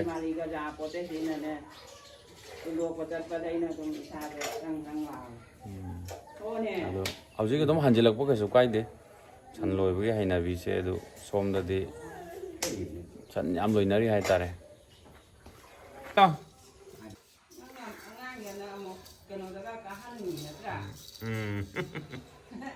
ꯈꯔ ꯇ꯭ꯔꯦꯅꯤꯡ ꯄꯤꯗ꯭ꯔꯗꯤ ꯆꯪꯉꯣ ꯆꯪꯉꯣ ꯕꯣꯕꯣꯛ ꯀꯩꯗꯧꯔꯤꯃꯣ ꯌꯦꯡꯉꯣ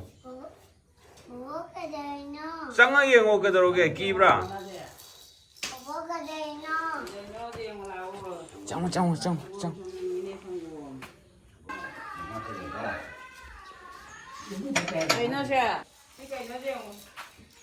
Kayaknya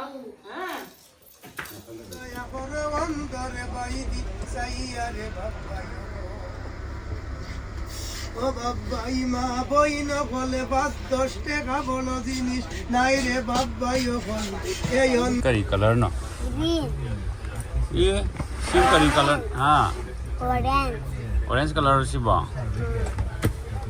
मानते दा कहीं अरुम में थांगले तो बा brown ट्रेन तो मुनुआ है ब्रा ना जो कदाई दलाई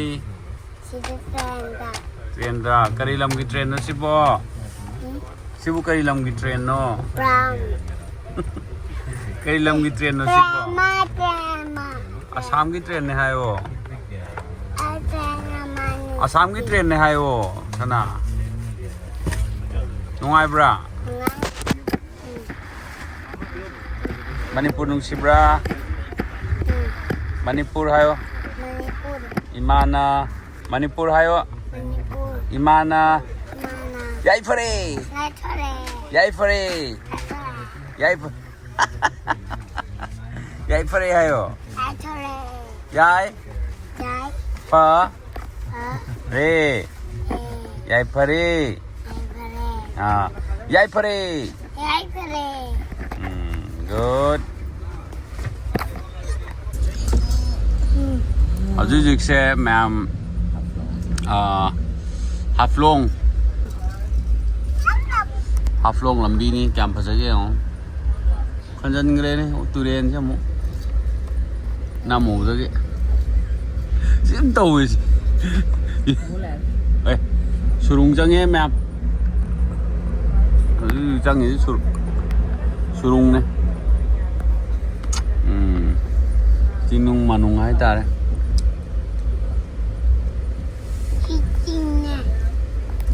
ꯆꯤꯡꯂꯣ ꯁꯤꯕ ꯕꯣꯟꯕꯣ Hồi sửa mong đã là ngang ở gan tật slide cao tự mà nó tật slide cao tự cảm phải dễ không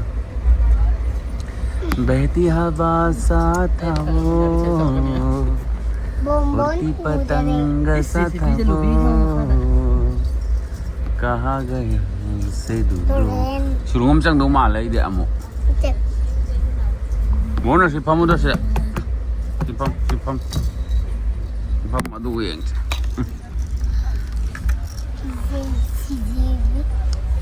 इसे जो बोमोन इसे जो ये wow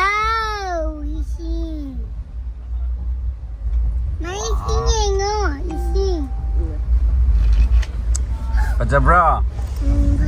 Kayam pajabba. Yam na pajay. Tuk tang. Durian na ba? Dang dang dang dang dang dang dang dang dang dang. Dong dong dong. thổ cái gì nó tàu đi xuống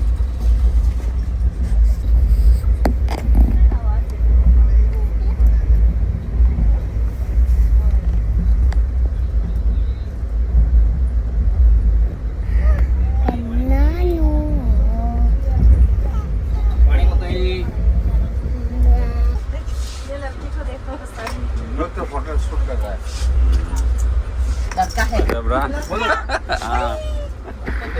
Boleh.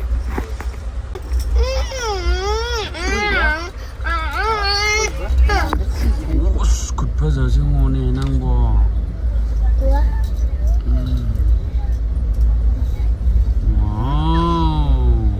Asal này đó là bên năng na thấy cái mình làm ra khá là mình phụ sự sự ủ thì mà liền. Asal cái này đó là đó. Garam chana boiling chana. Chana garam chana boiling chana. Nah, balik. Bên là sao bọn mình? Video namiro. Wangi. Abo kuram jari. Ibu ngajai. As daw am yadong male abo he kuram baga lai kang sikhinge. Do abo ki ming laifam se ongta habi yoba Assam kadai wai de. Haji tadi Assam Udarbon hai tare silchare Udarbon. Hoi. Pokpham na Jaribon Thengong khun nai batu kai. मैं उसे licence से जर के उधार बोल ना करना बा मैं तो खुलदर ने एक से जारी बोन दगी उधार बोन दा Iyong palakpa. अदो अबो के चाही जी क्या होते Marfu ga tare suraba. अस अदो मरफू तेरे सुबह मी डिमांड देखो अबो से स्किन लोइना है उनसा से टिंगना फजन लई रही है बा अदो स्वाई से उधार बोन कवई को अबो Udarbon kau. ꯑꯗꯨ ꯑꯕꯣꯛꯇꯤ ꯑꯩꯈꯣꯏꯒꯤ ꯃꯅꯤꯄꯨꯔꯒꯤ ꯃꯄꯥꯟꯂꯝꯁꯤꯗ ꯂꯩꯕꯗ ꯃꯔꯛ ꯃꯔꯛꯇꯒꯗꯤ ꯃꯅꯤꯄꯨꯔ ꯅꯤꯡꯁꯤꯡꯕꯤꯒ ꯌꯥꯎꯕꯤꯕ꯭ꯔꯣ? Ningyangi mi Gobinji ningyangi. Hoi. Gobinji khuronggaina lan haudringaida chacharui. Khuramaga luk challaga khuramaga. Hoi. Aduegi adum hale ajumda. Chahi kyam ke mamangduna abokna Manipur chakhibase? Lan haudringai mamang chahi kyam sungrani ibem to. Hꯧjiki akhoi hojik thoiba Manipurgi lan se haudringaida. Meitei kukiga lan se tawdringa mangda chatlureba. Adudi Govinda khaktang changpura natraga atai Mahabali ga changai. Mahabali ga. Aduna aboki ahanba Manipur chatpo oidoira. Ahanbani. Unta chacha gya laira banina.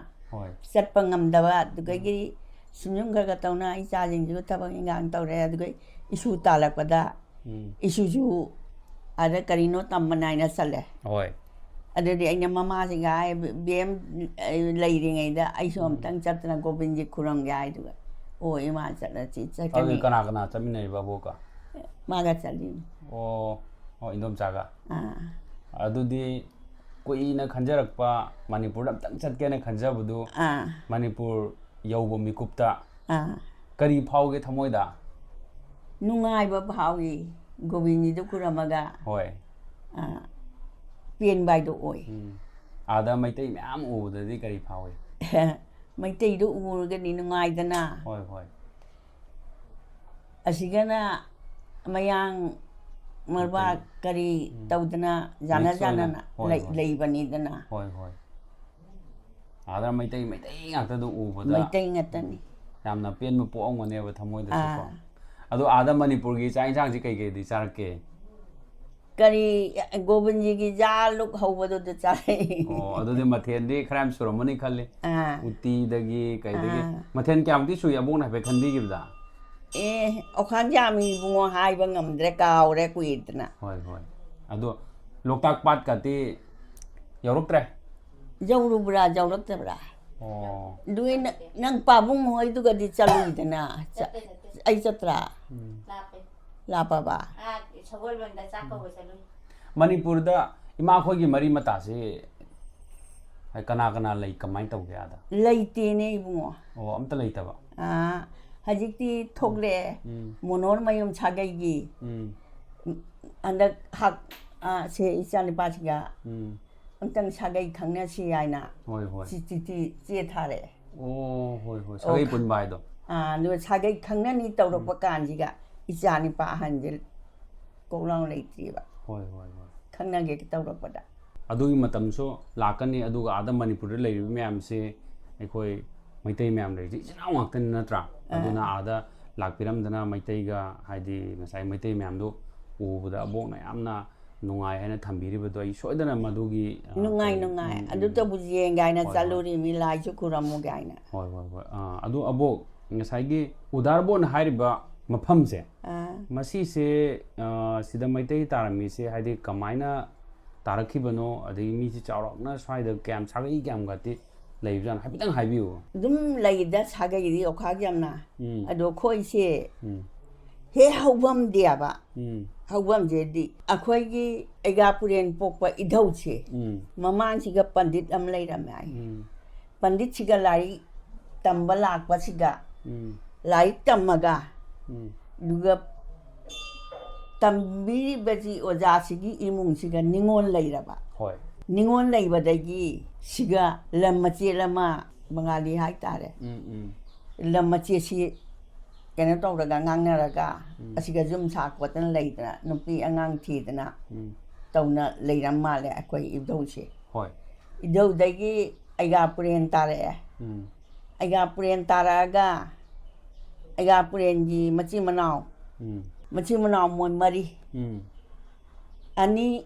ꯑꯃꯗꯤ ꯃꯃꯤꯡ ꯏꯀꯨꯕꯣꯛꯁꯤꯅ ꯕꯖꯅꯥꯊ ꯀꯧꯏ ꯏꯀꯨꯇꯣꯟꯁꯤꯅ ꯒꯣꯀꯨꯂꯥ ꯀꯧꯏ ꯏꯀꯨ ꯑꯍꯟꯁꯤꯅ ꯑꯃꯅ ꯁꯥꯖꯧ ꯀꯧꯏ ꯑꯗꯨ ꯑꯃꯅ ꯕꯣꯔꯥ ꯀꯧꯏ ꯑꯁꯤ ꯃꯣꯏꯁꯤꯡꯁꯦ ꯁꯤꯒ ꯂꯩꯔꯝꯅ ꯅꯨꯄꯤ ꯑꯉꯥꯡ ꯊꯤꯗꯕꯁꯨ ꯌꯥꯎꯈꯤ ꯍꯥꯏ ꯑꯩꯈꯣꯏꯅꯗꯤ ꯈꯪꯍꯧꯕ ꯅꯠꯇꯦ ꯊꯤꯕꯁꯨ ꯌꯥꯎꯏ ꯍꯥꯏ ꯁꯨꯃꯥꯏꯅ ꯍꯥꯏꯅ ꯋꯥꯔꯤ ꯇꯧꯏ ꯑꯍꯟꯁꯤꯡꯅ ꯑꯗꯨ ꯑꯩꯈꯣꯏꯅ ꯑꯉꯥꯡ ꯑꯣꯏꯅ ꯑꯍꯟꯁꯤꯡꯗꯣ ꯇꯤꯟꯅꯍꯧꯕꯗ ꯂꯥꯏꯔꯕꯩ ꯃꯔꯝꯅ ꯊꯕꯛ ꯏꯟꯈꯥꯡ ꯍꯣꯠꯅꯕꯗ ꯌꯥꯅꯤ ꯍꯥꯏꯕꯤꯌꯨ ꯌꯥꯝꯅ ꯌꯧꯁꯟꯅ ꯈꯪꯍꯧꯗꯔꯦ ꯑꯁꯤꯅꯤ ꯋꯥꯔꯤꯕꯨ ꯏꯕꯨꯡꯉꯣ 이복기.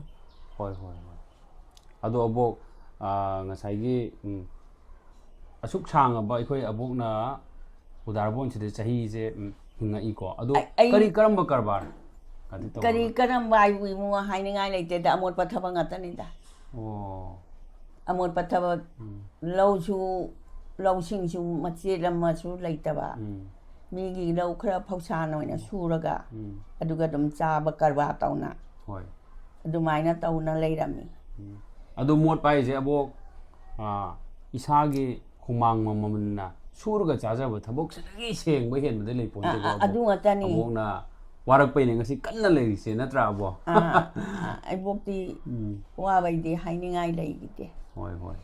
ꯌꯨꯝꯗꯗꯤ ꯂꯧꯗꯣ ꯃꯌꯥꯝ ꯂꯩ. ꯂꯧꯗꯣ ꯈꯔ ꯎꯁꯜꯂꯒ ꯐꯧ ꯀꯣꯠꯇ ꯍꯩꯖꯤꯜꯂꯒ ꯇꯥꯏꯔꯒ ꯈꯣꯠꯁꯣ ꯆꯥꯅꯤꯡꯉꯥꯏ ꯂꯩꯇꯦ ꯇꯥꯏꯔꯒ ꯑꯗꯨꯝ ꯆꯥꯔꯛꯄ. ꯍꯣꯏ ꯍꯣꯏ. 시가 라가 바모남 나이나 라예. ꯍꯣꯏ. 라가디 유몸 집보다 아생만 레이람다바. ꯍꯣꯏ ꯍꯣꯏ. 누가 수다나 살았구나. ꯍꯣꯏ ꯍꯣꯏ. 떠오르네. ꯑꯗꯣ ꯑꯕꯣꯛꯅ ꯑꯕꯣꯛꯀꯤ ꯍꯥꯟꯅꯒꯤ ꯌꯨꯝꯗꯨꯗ ꯐꯧ ꯀꯥꯏꯗꯅ ꯅꯨꯡꯉꯥꯏꯅ ꯆꯥꯔꯛꯄ ꯅꯨꯡꯉꯥꯏꯕ ꯄꯨꯟꯁꯤꯗꯣ ꯁꯣꯝꯗ ꯂꯥꯛꯑꯀꯥꯟꯗ ꯐꯪꯗ꯭ꯔꯒꯁꯨ ꯑꯕꯣꯛꯅ ꯁꯤꯗ ꯈꯥꯡꯉꯒ ꯍꯣꯠꯅꯔꯒ ꯉꯁꯤꯐꯥꯎ ꯂꯩꯔꯛꯏꯁꯦ. ꯂꯩꯔꯤꯃꯤ. ꯑꯁꯤꯗꯤ ꯄꯨꯔꯥ ꯂꯥꯏꯒꯤ ꯑꯣꯏꯕ ꯃꯁꯛꯅꯤꯀꯣ. ꯃꯁꯤ ꯍꯥꯏꯗꯤ ꯍꯧꯖꯤꯛꯀꯤ ꯃꯇꯝꯁꯤꯗꯗꯤ ꯁꯨꯃꯥꯏꯅ ꯈꯥꯡꯕ ꯉꯝꯕꯁꯦ ꯂꯩꯇ꯭ꯔꯦ. ꯍꯥꯏꯗꯤ ꯑꯆꯧꯕ ꯄꯔꯥ ꯑꯃꯅꯦ ꯑꯕꯣꯛꯇ. ꯃꯣꯏꯁꯤꯡꯁꯤꯅ ꯑꯩ ꯏꯇꯨꯡ ꯏꯟꯕ ꯉꯝꯗꯦ. ꯍꯣꯏ ꯍꯣꯏ ꯍꯣꯏ. ꯃꯤꯔꯣꯟꯁꯤꯅ ꯇꯝꯖꯅꯤꯡꯉꯥꯏ ꯑꯆꯧꯕ ꯄꯔꯥ ꯑꯃꯅꯦꯕ ꯑꯕꯣꯛꯅ ꯇꯧꯔꯛꯏꯁꯦ. 이tung 인망 amde. ꯍꯣꯏ ꯍꯣꯏ ꯍꯣꯏ. Hiji mo mata kakala sa daw tuwang ay mata kay. Mata karaga lagi ka na wajenam makasi ka di jagado lay jeta banina. Oo, hujiksi thaba khotpa loi tawri abokna. Ajinang katon nga jon bagi katon do. Du lay daga marban jingda lay ba khola laga lay ba hapa santi hapa milay da jenam tharaga. Lay ka na jari. Adu ay ngasai di sum yengjab sa abokki unsaagadi ting-tingna nahadong na layba haitare-ko. Ado mitti kaso tawdri ko miso lay uri ko hujik. Mit uy. Yaso kasam tawdaw male abokki se. Tawde. Kiyam kan mo bawdi sai mga mi kwa dum chari bro. Kwa matum ka pato dum chai. As imay pe. Ay magkungkum chai dum chai. Oh, ado ngasai gi chak ekhoi chak ki style je sum haidi kari oina chai abok na ngasai gi chak kum basida kari ya la haidi jaha yam fresh oise abok se jaha thambado ai dum chai. Oh. Adu kano gumba thau gumba thum gumba di khara kakpra kamain tawe abo.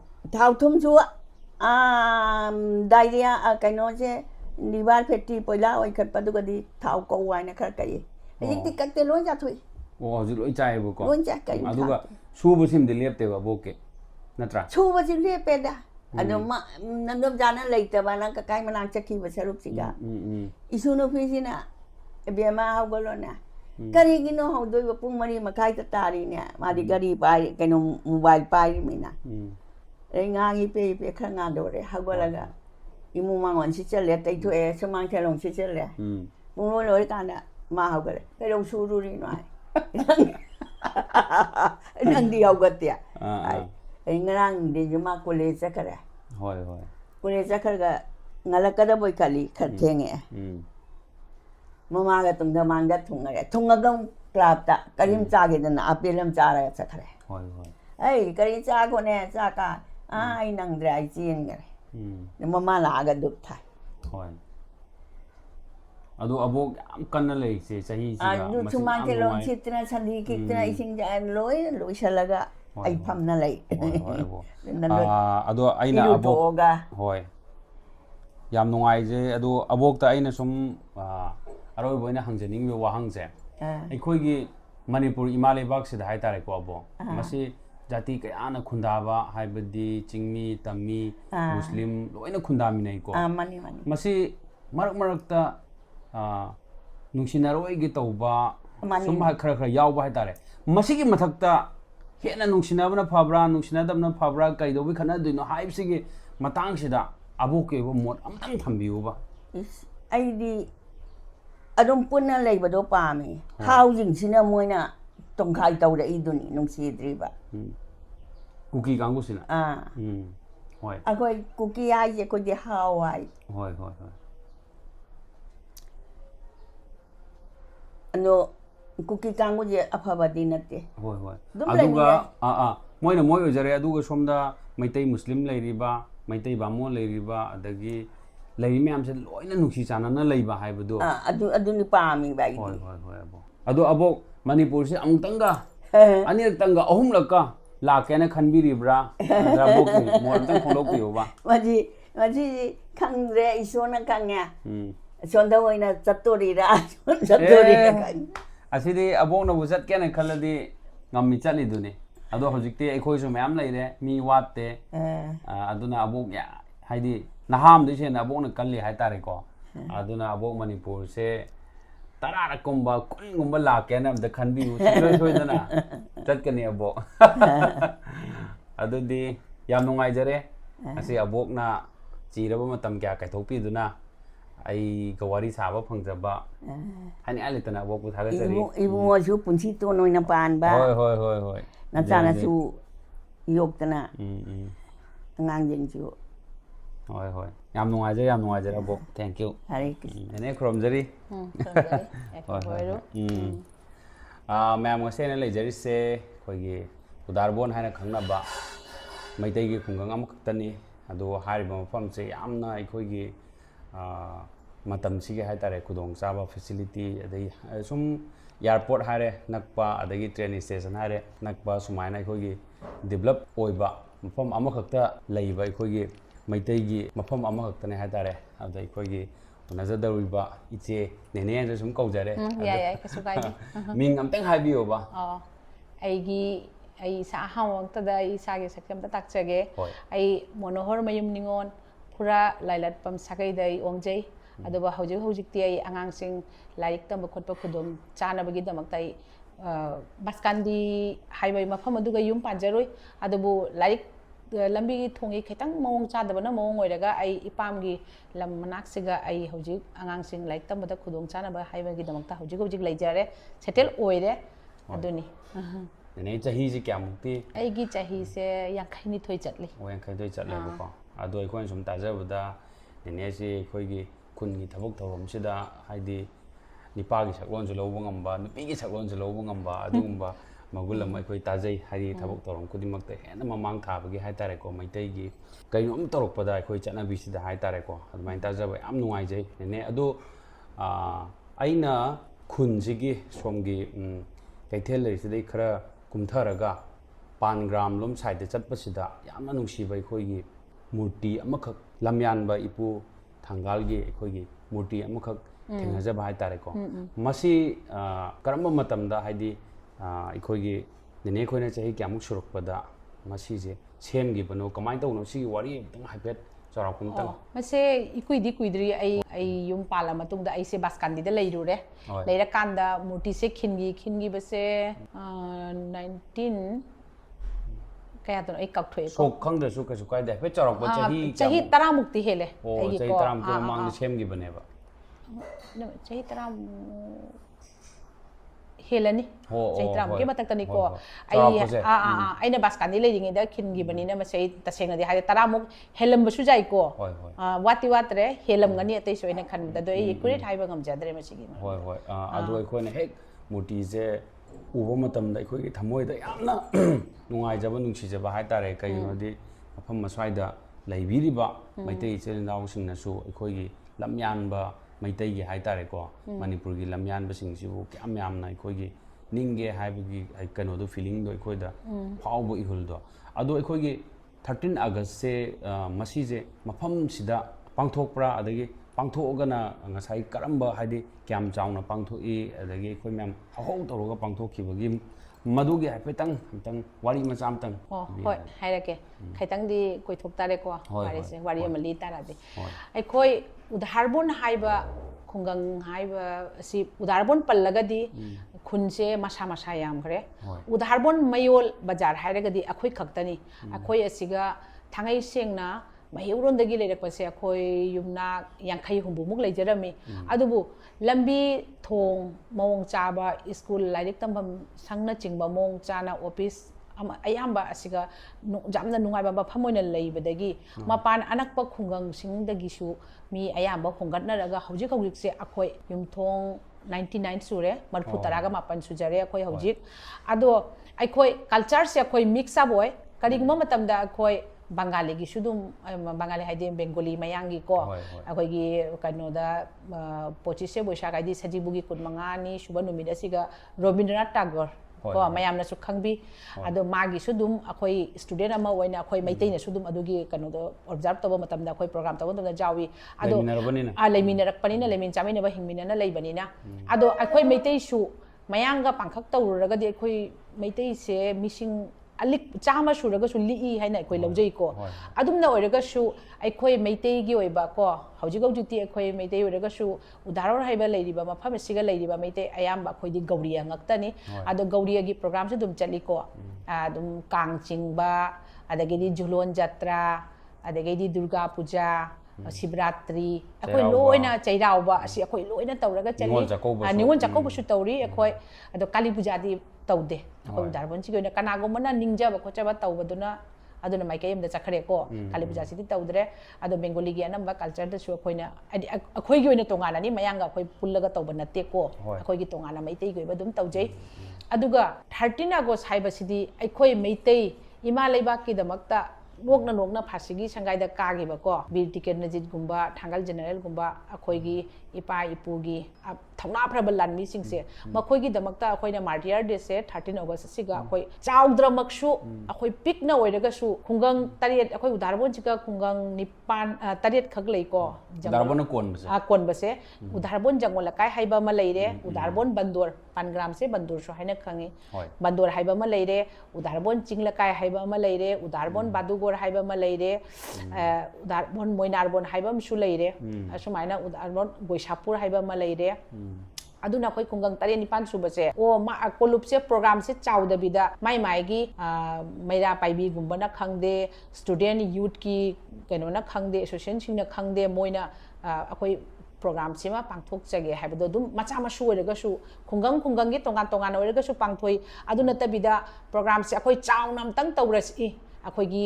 ꯂꯤꯂꯥꯒꯨꯝꯕ ꯁꯩꯔꯦꯡ ꯊꯤꯕꯒꯨꯝꯕ ꯏꯁꯩꯒꯨꯝꯕ ꯆꯥꯎꯅ ꯇꯧꯔꯤ ꯍꯥꯏꯔꯒꯁꯨ ꯑꯩꯈꯣꯏ ꯈꯨꯡꯒꯪ 7-9ꯁꯦ ꯄꯨꯟꯁꯤꯜꯂꯒ ꯑꯗꯨꯝ ꯇꯧꯏꯀꯣ ꯃꯐꯝ ꯈꯨꯗꯣꯡꯆꯥꯕ ꯃꯣꯏꯅꯥꯔꯕꯣꯟꯒꯨꯝꯕꯗ ꯈꯪꯗꯦ ꯀꯩꯅꯣ ꯖꯪꯒꯣꯜ ꯂꯩꯀꯥꯏꯒꯨꯝꯕꯗ ꯈꯪꯗꯦ ꯕꯟꯗꯣꯔꯗ ꯈꯪꯗꯦ ꯑꯩꯈꯣꯏ ꯎꯗꯥꯔꯕꯣꯟꯗ ꯈꯪꯗꯦ ꯑꯗꯨꯝ ꯄꯥꯡꯊꯣꯛꯏ ꯑꯗꯨ ꯅꯠꯇꯕꯤꯗ ꯀꯣ ꯃꯇꯝꯒꯤ ꯃꯇꯨꯡ 이나 ꯈꯨꯗꯣꯡꯆꯥꯕ ꯆꯥꯗꯕ ꯍꯥꯏꯕ ꯑꯃꯁꯨ ꯂꯥꯛꯏ ꯑꯗꯨꯅ ꯑꯩꯈꯣꯏ ꯑꯃꯨꯛ ꯃꯥꯒꯤ ꯈꯨꯡꯒꯪꯁꯤꯡꯒꯤ ꯇꯣꯉꯥꯟꯕ ꯇꯧꯏꯀꯣ ꯇꯧꯕꯁꯦ ꯑꯩꯈꯣꯏ ꯆꯍꯤ ꯑꯃꯇꯪꯗꯤ ꯑꯩꯈꯣꯏ ꯂꯦꯞꯄ ꯂꯩꯇꯦꯀꯣ ꯔꯦꯂꯤ ꯃꯇꯦꯛ ꯑꯃꯇꯪ ꯆꯠꯄ ꯈꯪꯗꯦ ꯇꯤꯀꯦꯟꯗ꯭ꯔꯖꯤꯠꯀꯤ ꯃꯔꯝꯗ ꯋꯥꯍꯩ ꯃꯇꯦꯛ ꯑꯃꯇꯪ wahai pering matek amtang sandokna haijaba punchi wari ne wahai pering matek amtang haidok piba isei matek ama sakpa adu maina di akoi program se chung lep tana tawrei aina gyan tarak padagi tawrei hai tare lep chade koi masina aikoi myam punsin naba amade aikoi gi Meitei gi leiba thauna si lengdana leibada yamna achobo mateng oidune bako adu mafam sida aikoi gi Meitei ningol haib tare ko Meitei ningol se aikoi gi atopa jati daga adum haidi chat hena chakhibagi kano leibra natraga aikoi Meitei masen da budi adum kana tawre adu atopa jati daga aikoi chakhibagi wari si leibra leiraga na madu kari thamoi da kari phaubi ge masi tayong pana siga khoigi khun khangde kari khangde ko leiragadi khungang hai siga afaba su fataba su loina janai ko ado ai khoigi asigumba se generation dagi generation makhan dum wakhan lonje ondhok na rai ko ondhok na rakpagi matunginna ai khoigi hana ibung ipa akhoigi level singi angang singdadi asigumba khoi atopa jati da jum pan ma khotpa haibase khoi kya thokte ko ado adum aujiki generation gi angang singse suk chawkhalaba kanchiga bo haina dum amani pandaba dinate pan ma yawi ko adu weraga su akhoi ibung manungna atopa jati amda chatkhre haina akhoi madu kanoi yam open oina family singa attach oina chathok chasin tauna khotpa adudi akhoi sungja jajadri ko ngasi jawbawda ado kanang angang singduna o mayum pan gramina moina huranda mayumda ngaktang lakpa khotpa maba magi awana naraye kanda ngahak lakpa khotpa adu gotani do samas ki oina di akhoi maduguma open oina maduguma toba jati da yun pan base akhoi asiga pamna de chatchu chatna de hai tare ko adai kai uma chakhraga su ngasai yamna madugui laibak thibani haina khoi lawi mase soi khibani haina amaduga is akhoi atoba jati ke so akhoi se amatta oire haibagi wakhalun chimdi akhoi khana base hujik pawdi khana dri ko tungi di hai jaba ngamdre Manipur nga panda laibani na adumaina yai en sum tawgi taragadi Meitei se mut parom na changsalak kaduine natra changki anambada ko akhoi di aina haise aigi jati na mitop jati lairik laisu haiba thabak achauba tauba kanaguma ma laukshala ga di madu aigi jati gi kana jaba oijei ko kanaguma ikoi gi nupi macha lairik laisu hairaba angang singna laibak thibadagi atopa jati da yum pan ba khai sidi akoi gi mangjaba ni ko haibidi moi jati dubo ikoi na anthani yengbai wana taba aigi jati se mut khinaba macha am oruktuine oiri mi akoi gi jati duna so hairam duine chamana na ada akoi gi su masing henda jai ko aigi ta sengna si mai gi laibak na su thokpani haina launingi ko adu oraga nungai tabam de gi thamoi da di phawi atopada aigi lairik la su haidaba nupi macha se aigi jati kanago malai da bam daina yum palaningi ko aigi wari se taraga kanagumba ai yaning ma pa mana de haini ismagi se yamuna chakhotaba wakhanlon ni haina khanbi gani ko masi aigi lanai gi ai mod phongdok chabani ai mayang gi wakhanlon gi dinate ko mase mayang maroi ba yade ko haidi jati dharma khenai moi da pan gano habi wasu natte ko jati sibu masi bawdu pichvi da masa masa gi jati kankaning da jati karam yawgi ni sem chap mana na adu gi field le mai jai se adu koi nene se wai se am nungai jai adu Manipur da te hana chapirubra ai 1994 da aigi pamungan pokpa machani payai ma se langjing CRP camp da major one lerami ko hoi laidingai kanji ga ai se laibak phabai ga dara khangde hanadi super chalami ko day super chalami night super tharami matamam da maduga irang ka kayam leitabani na ado day super siga aigi iche se chatkani akoi tayama siga Manipur se ma koi ba chakani aina ticket chaka ma se ma sang amakta bagi ma gi ticket tu ga oina ai se chatlure ado langjing da leire ka su Manipur gi dum yamna di koi jarakte ko ai moirang gumba airport adedi Govinda mandir leiba se Govinda da kang chingba matam ne ina chatpa se kang gi matam ni kang chingba ai yaujarai adege di Mahabali khuramai adoni de atai su yamna pubi bani matam do hojik ai kya gyan da leitre kai ko rak panai da ado lokta ging bire dagi Manipur ge Govinda so kan to ado Manipur do da han be yawu matam do da sa da kari phaugi gi sum lai ai di nungai gi ko Meitei ngata do aina chatpa se anamba su Govinda khuram se ani ra humrak chalai kang chingba yawbuduna adum mapanda kang chingba do yarak pani Govinda khuram se ani ra humrak te chalai ko ai nungai ꯋꯥꯈꯟꯁꯦ ꯅꯨꯡꯉꯥꯏ ꯑꯗꯨ ꯃꯇꯝꯗꯨꯒ ꯑꯩ feel ꯇꯧꯔꯤ ꯉꯥꯛꯇ ꯎꯔꯕꯅꯤꯅ ꯃꯩꯇꯩ ꯉꯥꯛꯇ ꯎꯔꯕꯅꯤꯅ ꯈꯜꯂꯦ ꯏꯁ ꯑꯩꯈꯣꯏꯁꯨ ꯁꯤꯒ ꯄꯣꯛꯑꯝꯃꯗꯤ ꯅꯨꯡꯉꯥꯏꯅꯤꯀꯣ ꯍꯥꯏꯅ ꯈꯜꯂꯤꯀꯣ ꯑꯩꯈꯣꯏ ꯃꯤꯒꯤ ꯂꯥꯏꯕꯛꯅ ꯆꯤꯡꯅ ꯑꯩꯈꯣꯏꯁꯨ ꯑꯁꯥꯝ ꯍꯥꯏꯁꯤꯒ ꯂꯩꯔꯒꯁꯨ ꯑꯩꯈꯣꯏ ꯃꯩꯇꯩ ꯍꯥꯏꯕ ꯃꯅꯤꯄꯨꯔꯤ ꯍꯥꯏꯕꯁꯤꯗꯤ ꯀꯩꯅꯣ ꯇꯧꯗꯦ ꯑꯩꯈꯣꯏ ꯋꯥꯈꯟꯗꯒꯤ ꯊꯥꯗꯣꯛꯅꯤꯡꯗꯦ ꯑꯗꯣ ꯃꯩꯇꯩ ꯑꯃꯅꯤ ꯍꯥꯏꯔꯒꯁꯨ ꯑꯩꯈꯣꯏ ꯆꯥꯎꯊꯣꯛꯄꯁꯦ ꯑꯩꯈꯣꯏ ꯐꯤꯜ ꯇꯧꯔꯤ ꯋꯥꯈꯟꯗ ꯀꯣ ꯑꯗꯣ ꯍꯧꯖꯤꯛ ꯌꯥꯝ ꯅꯨꯡꯉꯥꯏꯇꯦ ꯀꯨꯀꯤꯒ ꯂꯥꯟꯊꯦꯡꯅꯔꯤꯕ ꯀꯩꯗꯧꯅꯔꯤꯕꯁꯦ ꯀꯣ ꯑꯁꯣꯏꯕ ꯍꯥꯏꯁꯤꯗꯤ ꯄꯨꯝꯅꯃꯛꯀꯤꯁꯨ ꯂꯩ ꯑꯗꯩꯗꯤ ꯑꯆꯨꯝꯕꯁꯨ ꯄꯨꯝꯅꯃꯛꯀꯤ ꯂꯩꯀꯣ ꯑꯩꯅ ꯈꯜꯂꯤꯁꯦ ꯑꯩꯈꯣꯏ ꯃꯩꯇꯩ ꯍꯥꯏꯕꯁꯤꯗꯤ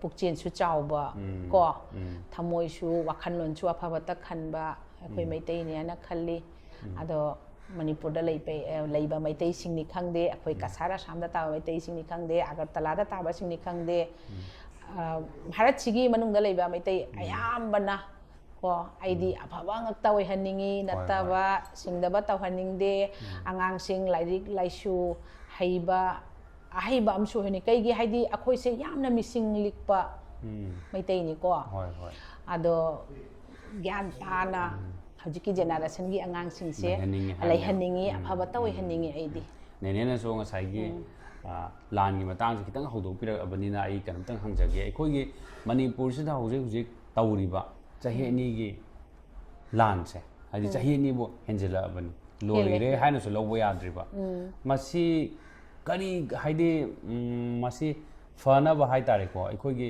ꯃꯩꯇꯩ ꯀꯝꯃꯨꯅꯤꯇꯤꯁꯤꯗ ꯁꯨꯃꯥꯏꯅ ꯀꯔꯤ ꯋꯥꯐꯝꯒꯗꯤ ꯐꯣꯡꯗꯣꯛꯅꯤꯡꯕ ꯍꯥꯏꯕꯗꯤ MLA ꯈꯪꯗꯦ ꯄ꯭ꯔꯖꯥ ꯈꯪꯗꯦ ꯁꯨꯃꯥꯏꯅ ꯄꯥꯎ ꯈꯔꯗꯤ ꯁꯣꯏꯗꯅ ꯇꯥꯔꯝꯕꯅꯦꯅ ꯈꯜꯂꯦ ꯁꯣꯁꯤꯌꯦꯜ ꯃꯦꯗꯤꯌꯥ ꯂꯣꯏ ꯄꯥꯏꯅꯔꯕꯅꯤꯅ ꯑꯗꯨꯗ ꯅꯦꯅꯦꯒꯤ ꯁꯥꯏꯠꯇꯒꯤ ꯍꯥꯏꯇꯥꯔꯦꯀꯣ ꯁꯨꯃꯥꯏꯅ ꯇꯧꯔꯒꯗꯤ ꯐꯅꯤ ꯑꯗꯒꯤ ꯗꯦꯟ ꯀꯔꯤ ꯁꯖꯦꯁꯟ ꯍꯥꯏꯗꯤ ꯇꯧꯕꯤꯅꯤꯡꯕ ꯂꯩꯔꯒꯗꯤ ꯑꯝꯇꯪ ꯅꯦꯅꯦꯒꯤ ꯁꯥꯏꯠꯇꯒꯤ ꯐꯣꯡꯗꯣꯛꯄꯤꯌꯨ ꯍꯣꯏ ꯑꯩꯒꯤ ꯋꯥꯈꯜꯂꯣꯟ ꯑꯩ ꯃꯌꯥꯝꯒꯤ ꯃꯣꯠꯇꯤ ꯈꯪꯗꯦꯀꯣ ꯑꯩꯒꯤ ꯕꯨꯡꯉꯣꯒꯤ ꯋꯥꯍꯪꯁꯤꯒꯤ ꯄꯥꯎꯈꯨꯝ ꯃꯇꯨꯡ ꯏꯟꯅꯀꯣ ꯑꯩꯒꯤ ꯋꯥꯈꯜꯂꯣꯟ ꯐꯣꯡꯗꯣꯛꯄꯗꯅꯦ ꯑꯩꯈꯣꯏ ꯃꯩꯇꯩꯁꯦ ꯂꯤꯛꯅ ꯂꯩꯕꯅꯤꯀோ ꯂꯤꯛꯅ ꯂꯩ ꯃꯁꯥꯅ ꯇꯥꯔꯦ ꯂꯤꯛꯅ ꯂꯩꯕ ꯍꯥꯏꯕꯁꯦ ꯄꯥꯡꯒꯟ ꯁꯣꯟꯅ ꯃꯁꯥꯅ ꯇꯥꯕꯅꯤ ꯑꯗꯣ ꯑꯩꯈꯣꯏ ꯃꯌꯥꯡꯂꯣꯟꯗ ꯍꯥꯏꯕ ꯑꯃꯈꯛ ꯂꯩꯀꯣ ꯑꯗꯩ ꯀꯩꯅꯣꯒꯤ ꯖꯨꯔ ꯖꯥꯔ ꯃꯨꯂꯨꯛ ꯇꯥꯔ ꯍꯥꯏꯅ ꯍꯥꯏꯗꯤ ꯄꯥꯡꯒꯟꯕꯨ ꯀꯜꯂꯗꯤ ꯄ꯭ꯔꯤꯊꯤꯕꯤꯁꯤꯃꯁꯨ ꯑꯩꯒꯤ ꯉꯛꯇ ꯑꯣꯏꯕ ꯉꯝꯃꯦ ꯍꯥꯏꯅꯀꯣ ꯑꯗꯨꯃꯥꯏꯅ ꯑꯩꯈꯣꯏ ꯃꯤꯁꯤꯡ ꯂꯤꯛꯆꯕ ꯃꯤꯅꯤꯅ ꯑꯩꯈꯣꯏ ꯃꯩꯇꯩꯁꯦ ꯋꯥꯈꯜꯂꯣꯟꯁꯦ ꯑꯃꯠꯇ ꯑꯣꯏꯅ ꯅꯨꯡꯁꯤꯅꯅ ꯊꯧꯔꯤ ꯑꯃꯈꯛꯇ ꯄꯥꯏꯔꯒ ꯑꯩꯈꯣꯏꯁꯦ ꯂꯣꯏꯅ ꯄꯥꯡꯒꯟ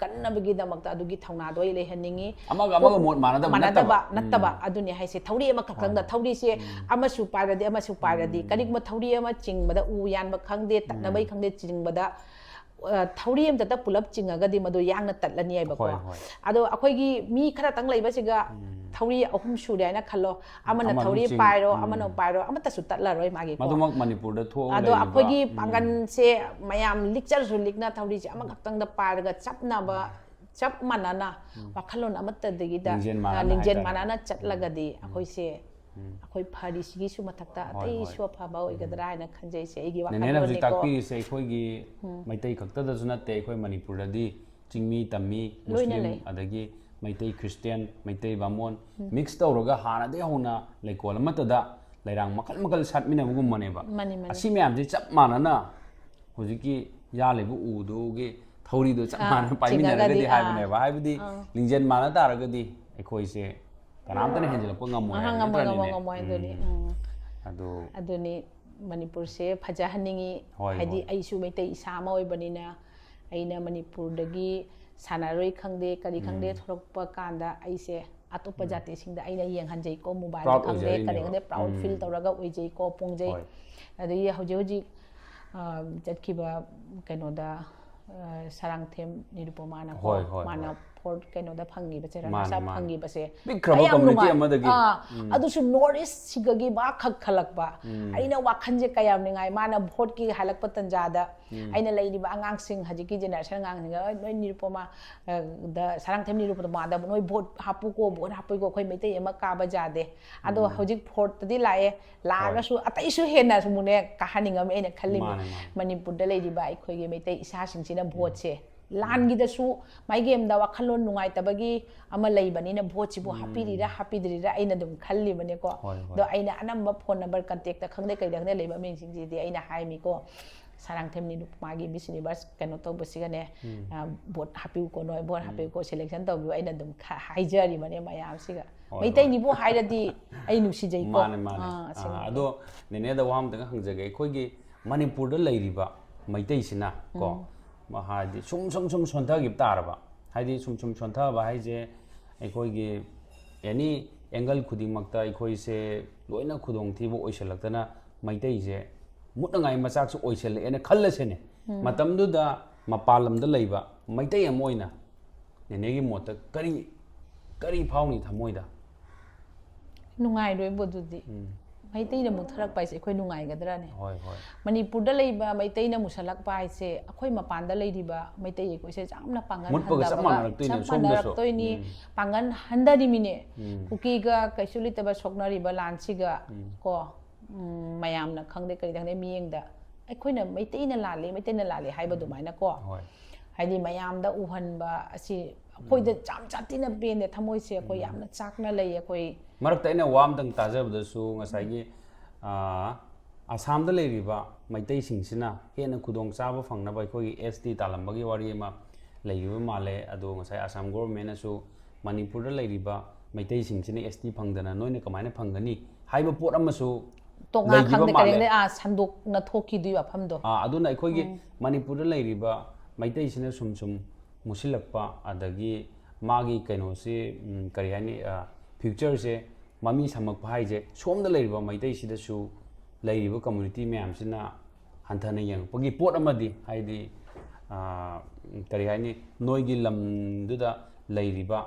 main community du mutlabani na somda so usilaktaba adai somda so hantarak pagi pot ama phawdabra madugi matang na phawri khoi ko bungogi wahang matawina khoi phawri mi karigi phawroi doino Manipur da Meitei na solakpa haibase akhoi ga sonbaga su mari leina dini adu mak oraga sune haujiki mayam na tabi badagi aigi wakhanlon se lalam basu jai chumba basu jai ko mioi bagi wakhanlon se achumba da su dum naina bajai chumda da su naina bajai do aigi wakhanlon da dine Manipur da Meitei na sonda ba haibase akhoi su sonda rakadra haibase di aigi isagi lanai wakhanlon da dine ai madu khalle akhoi su solabra sola adra haibase akiba ni ai su dum khanjai ko hoi madumok aina ngasai gi kano pangram gi ahalama wari sana jaru matamda mahakna su sem sigi waje hongdok pi ba tare haidi Manipur da leiba Meitei se musalak matamda ngasai gi somda leiba Meitei si su haidi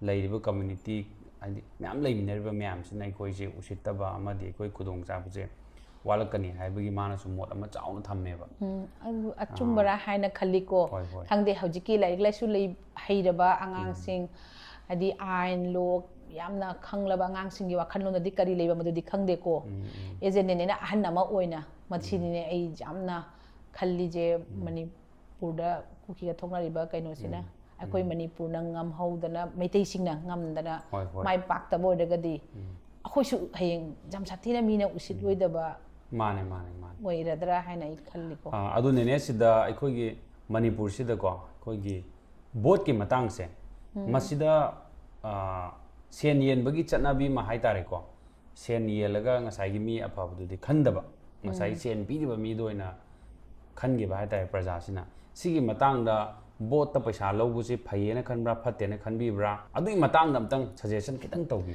acha phare nang hangame hairage ko hoi vote ta senyen ba ka haibase corruption ni ko ai se Manipur da tawi tawde madude imina ujade ko ba ko aina ude ado kariguma tawram bataraga di mududi khitang phattabra haina khalli ko aina haise Manipur khakki Meitei khaktagi wari nate atopa state ki atopa sagai jati singi su wari ni ko akoina vote mikhan khanbase aphaba sibu khanbi gadabani ko ado Manipur da ai mingdi palaroi akoigi matik chaba misu mayama khangre ko akoina su pamjaba sing mayama khangre adum haina matik chaba se thabak puba ngamgadaba sarkar ga bungnaba ngamgadaba kanagumba atu party gi dei maming pajaroi ko aina haise akoigi Meitei haiba jati asibu kanga ngamgadaba miyoido adu khaktang khanbi baduna di phai aduga senja thumja tawraga mi khanba sidine ko ai ai Meitei isagidadi ai natteko atopa punamak state ki khangde atopa jati ki soi madudi ai pamjade ko afabadu khanbiu adi mathakta jati ama aina haise Haryana gi oire Haryana gi moi gi chakhat kadba mi aduma khanbiro unity leibiro adaidi Bengali gi oiro Bengali gi mafam leba mafam duga moi Bengali gi pana bo hona jaro adaidi Bengali na senja thumjagi di khangde ko Bengali leader ama ka khalaga Bengali chakhana bo honoro akhoi Meitei gi su adum haina kanaguma leader ama afaba masak khangna aigi Meitei haiba ijati sigi dabak sidukna bagi damakta adum ba afaba mioi taseng bodoma khanbi bodo aina pamjai ko bodo man afaba mioi haibse ngasai gi lebak nungsiba larik haiba thamoi sengmu su darkar tai ado mase leibak nungsiba nade Meitei bu nungsiradi aigi iramdam do nungsirabani kona Meitei isagi jati nungsiba haiba siga puna makchan khare aigi loina kanana ba afaba su loina khalani afaba ngakta su tawrani wadi baiba ko ado senche vote Manipur सेंचाई चादबी अखोना कसाद लेबनी उसूदे अखोई खंगसु खंगजदे को अबोगी वागफुंगी मतुंगिना अदो सेन चारागा मिखन खनबसिदी आई मैती खक्तगी दंते अतोप जातिगी सोई मसिदी पामजदे होय जागी बोट करप्शन तौरगा काबा हाइबसिदी रेडियो द खंगदे अमा द खंगदे मसि फत्तेन सु लौथोगा लेरे अदुना अखोइना ngसाइगी नाक्तंगी हाइतारे को नाक्तंगी खोरसा दुगी दमक्ता तुंगना लाकदबा आईगी generation leibaki ichagi isugi moina phaugadaba potoi ngaktangi apamba senfam kharana khudong chabu kharana manghan ba haibabu asi thoiba thodok sina so ai achauba example naina khanjai aduna nenen so adumak ngasai udraga su karigumba corruption toromagadi phatten su takpire ko adu hoi yam nuai nenegi mod khudimok loina phongdok piba haitare aina hangjaruba adu hojikti ai kanamta hangjage ekhoi sida leiriba Meitei singse Manipuri gi ekhoi gi chainjang haitare ko uti khangde iromba khangde adagi ngari ngatai khangde sum thoningba matamda sum thongba phangbra aidi ngari gi awat marak ta yarakpra kamaina sigi matang dadi kari insang chai Meitei gi habitang haibiu ko ngari haise ekhoi dum bai cham ra haige ko ngari haise ekhoi kasar siljar sigadi ekhoi utonga hai ko hoi ado utonga haibasidi utonga haibani utonga haibasina akhoi gi wada nga macha se sujallaga semlaga thamase utonga hai adumaina khangnaba adumaina Manipur da ngari hairaga khangnari ba iromada ka hapiba potse akhoi jigana utonga hairaga dum asam bi pota hanai ko adu mase akhoina haidadi akhoi Manipur gi product ko sangai khangde kai kai no to pasu mayama leire akhoi dum chajai ko ado masi se ngari se akhoi Manipur gi dona khara hena hawi haina khoina dum chai ado sijinai adu natraga su akhoi gi siga local gi gumba objecti utonga number se Bengali da su dum chakhanare hana de akhoi Meitei tana chabra khali do Bengali sing atopa how mayang pangaling ju loina chabani na mahau de Manipur lakpura ne henba ado kaigumba phangdre haina marang kaina phangdre haina khalaga su masina dum akhoi samjalaga dum chajai ko pangi uti asangba uti sinju bora akhoi Meitei gi oiba hinjang di kangsoi habidi chamthong ni ko akhoi kasar maron da kangsoi heraga khangi ado Manipur maron da chamthong hai ko da akhoi matam gi season gi oiba pot ko Manipur gi dumaina yamna phangba dudi natte adu oiraga su akhoi siga phangjari ba compre kumba daily mana masing gi chaba yaba dum leidi ne ko hangam gumba kari gumba se akhoi lei loina toningok leire mayang ba leire nuksi dak leire da sing ba akhoi loi phangi loina su dum chajai yamna mang marang kaina natraga su माने मसी चाबसिना साइगी सुम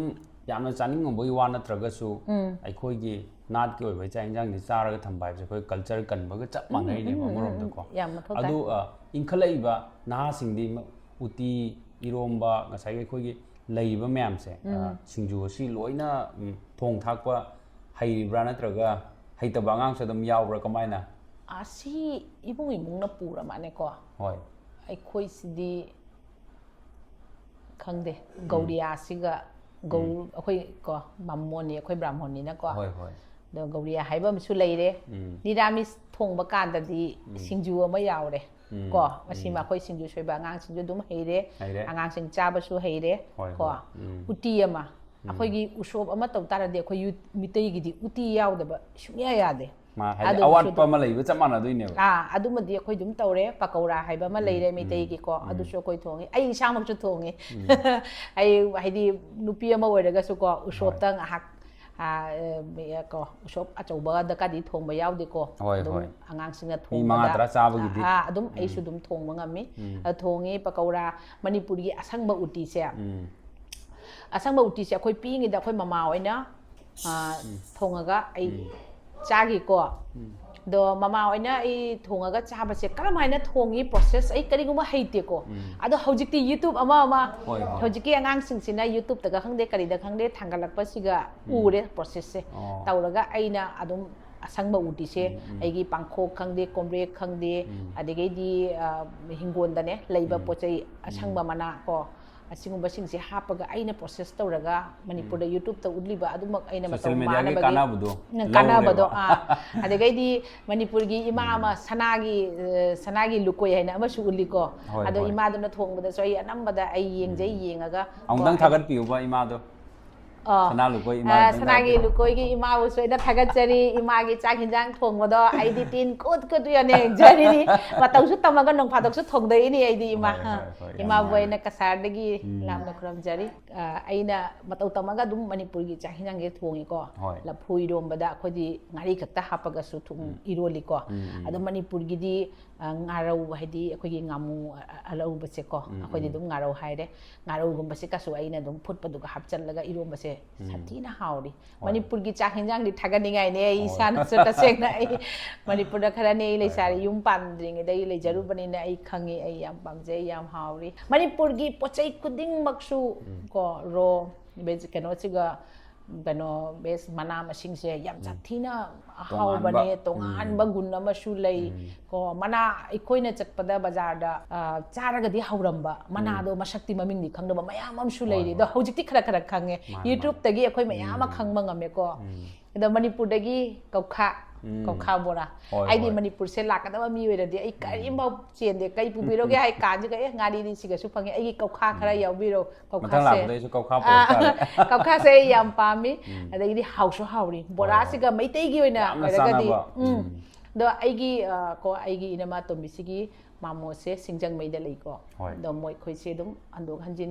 ꯑꯁꯤꯒ relative ꯂꯩꯕꯅꯤꯅ ꯃꯣꯏꯁꯨ ꯂꯥꯛꯊꯣꯛ ꯂꯥꯛꯁꯤꯟ ꯇꯧꯔꯤ ꯀꯔꯤ ꯄꯨꯔꯛꯎꯒꯦ ꯏꯕꯦꯝꯃ ꯍꯥꯏ ꯀꯥꯟꯗ ꯑꯩꯗꯤ ꯀꯧꯈꯥꯁꯦ ꯄꯨꯔꯛꯍꯜꯂꯤ ꯀꯧꯈꯥꯁꯦ ꯄꯨꯔꯛꯑꯒ ꯑꯩꯅ ꯕꯣꯔꯥꯁꯦ ꯍꯧꯔ ꯏꯇꯣꯝꯇ ꯆꯥꯕ ꯅꯠꯇꯦꯀꯣ ꯑꯩꯈꯣꯏꯗꯤ ꯕꯦꯡꯒꯣꯂꯤꯒ ꯁꯤꯒ ꯃꯤꯛꯁ ꯑꯣꯏꯅ ꯖꯥꯟꯅꯅ ꯂꯩꯕꯅꯤꯅ ꯑꯩꯅ ꯑꯣꯐꯤꯁꯇ ꯁ꯭ꯇꯥꯐꯁꯤꯡꯗ ꯄꯨꯔꯒ ꯀꯧꯈꯥꯒꯤ ꯕꯣꯔꯥꯁꯦ ꯄꯨꯔꯒ ꯑꯇꯝꯅꯅ ꯑꯩ ꯄꯤꯖꯔꯤꯅꯤ ꯃꯣꯏꯁꯨ ꯌꯥꯝ ꯄꯥꯝꯃꯤ ꯍꯥꯎꯔꯤ ꯃꯣꯏꯅ ꯇꯦꯁꯁꯦ ꯌꯥꯝ ꯍꯥꯎꯔꯦꯅ ꯊꯥꯒꯠꯂꯤ ꯀꯔꯤ ꯄꯣꯠꯅꯣ ꯍꯥꯏ ꯑꯩꯅꯅꯦ ꯍꯥꯏ ꯅꯣꯏ ꯃꯣꯕꯥꯏꯜꯗ ꯀꯩꯅꯣꯗ ꯀꯧꯈꯥ ꯍꯥꯏꯔꯒ ꯁꯔꯆ ꯇꯧ ꯍꯥꯏꯅ ꯑꯗꯨꯒ ꯃꯣꯏꯅ ꯄꯥꯔꯒ ꯃꯣꯏꯗꯤ ꯏꯃꯥ ꯑꯁꯤꯗꯤ ꯑꯩꯈꯣꯏꯒꯤ ꯕꯤꯠ ꯃꯈꯜ ꯑꯃꯅꯤ ꯃꯣꯏꯅ ꯍꯥꯏꯔꯤꯕꯅꯤꯀꯣ ꯁ꯭ꯋꯥꯏꯗ ꯐꯪꯗꯕ ꯕꯤꯠ ꯑꯃ ꯄꯣꯠꯅꯤ ꯑꯗꯨꯅꯤ ꯑꯗꯨꯃꯥꯏꯅ ꯀꯣ ꯍꯧꯖꯤꯛꯇꯤ ꯑꯩꯈꯣꯏ ꯀꯁꯥꯔ ꯑꯁꯥꯝꯁꯤꯒ ꯂꯩꯔꯤꯁꯦ ꯌꯦꯅꯝ ꯍꯥꯏꯔꯤꯕ ꯄꯣꯠꯁꯦ ꯌꯦꯅꯝꯁꯦꯀꯣ ꯑꯩꯈꯣꯏꯅ ꯃꯁꯤ ꯅꯤꯔꯥꯃꯤꯁꯇ ꯆꯜꯂꯦ ꯑꯗꯣ ꯅꯤꯔꯥꯃꯤꯁꯇ ꯆꯜꯂꯒꯁꯨ ꯕꯦꯡꯒꯣꯂꯤ ꯂꯩꯕ ꯄꯥꯡꯈꯟ ꯂꯩꯕ ꯃꯣꯏꯅꯁꯨ ꯍꯧꯖꯤꯛ ꯆꯥꯕ ꯍꯧꯔꯦ ꯕꯣꯔꯥꯁꯦ ꯑꯩꯈꯣꯏꯅ ꯃꯤꯇꯩꯒ ꯑꯗꯨꯝ ꯃꯤꯛꯁ ꯑꯞ ꯑꯣꯏꯅ ꯂꯩꯕꯅꯤꯅ ꯑꯣꯀꯦꯁꯣꯟꯗꯒ ꯃꯣꯏꯅ ꯕꯣꯔꯥ ꯄꯀꯧꯔꯥꯁꯦ ꯆꯥꯕꯅꯤꯅ ꯃꯣꯏꯁꯨ ꯍꯧꯖꯤꯛ ꯀꯩꯅꯣ ꯁꯤꯡꯖꯨ ꯕꯣꯔꯥ ꯏꯔꯣꯝꯕ ꯎꯇꯤ ꯂꯣꯏꯅ ꯆꯥꯕ ꯍꯩ ꯃꯣꯏꯁꯨ ꯁ꯭ꯋꯥꯏꯗ ꯂꯩꯕ ꯕꯦꯡꯒꯣꯂꯤꯁꯤꯡꯁꯨ ꯆꯥꯏ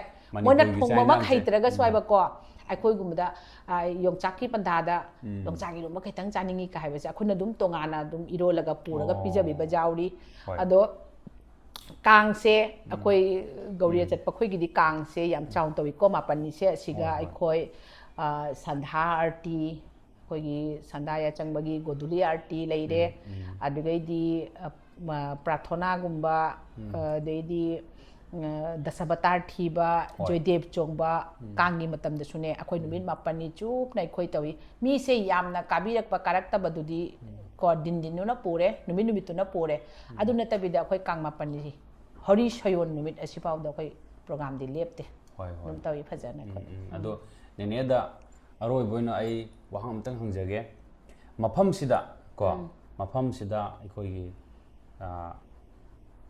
ꯃꯩꯇꯩ ꯍꯤꯟꯗꯨ ꯑꯃ ꯑꯣꯏꯅ ꯍꯥꯏꯇꯥꯔꯦꯀꯣ ꯂꯩꯕꯤꯔꯤ ꯃꯌꯥꯝꯁꯦ ꯑꯗꯨ ꯑꯇꯣꯞꯄ ꯖꯥꯇꯤ ꯑꯃꯅ ꯍꯥꯏꯇꯥꯔꯦꯀꯣ ꯍꯥꯏꯗꯤ ꯑꯦꯅꯤ ꯖꯥꯇꯤ ꯑꯃꯍꯦꯛ ꯑꯣꯏꯕ ꯌꯥꯏ ꯁꯤꯅ ꯑꯩꯈꯣꯏꯒꯤ ꯃꯩꯇꯩ ꯍꯤꯟꯗꯨꯒꯤ ꯃꯊꯛꯁꯤꯗ ꯉꯁꯥꯏꯒꯤ ꯌꯦꯡꯁꯤꯟꯕ ꯑꯗꯒꯤ ꯌꯥꯝꯅ ꯀꯔꯤ ꯍꯥꯏꯅꯤ ꯍꯟꯊꯅ ꯉꯥꯡꯕ ꯑꯗꯒꯤ ꯎꯁꯤꯠꯇꯕꯒꯤ ꯃꯑꯣꯡ ꯑꯃ ꯇꯧꯔꯦꯅ ꯈꯜꯂꯁꯦꯕ for example matangduda nenegi thamoida kari fauni kari phongdokningi makhoida kari fauge adum tang da phongdok piba nengi wahang te katang ni critical oidra oidaga su wahang am tare ko hoi hoi ai khoi se hojigo chiga khoina leise kachar district ki manung dani ko hoi ai khoi meitei se mising atopa jati ga changdam na roga di khara pik yam li i na thoi ko hoi hoi aduna di akoi leiriba meitei jati sing se atopa singda lan na chattaba hoi ko akoi se taseng ba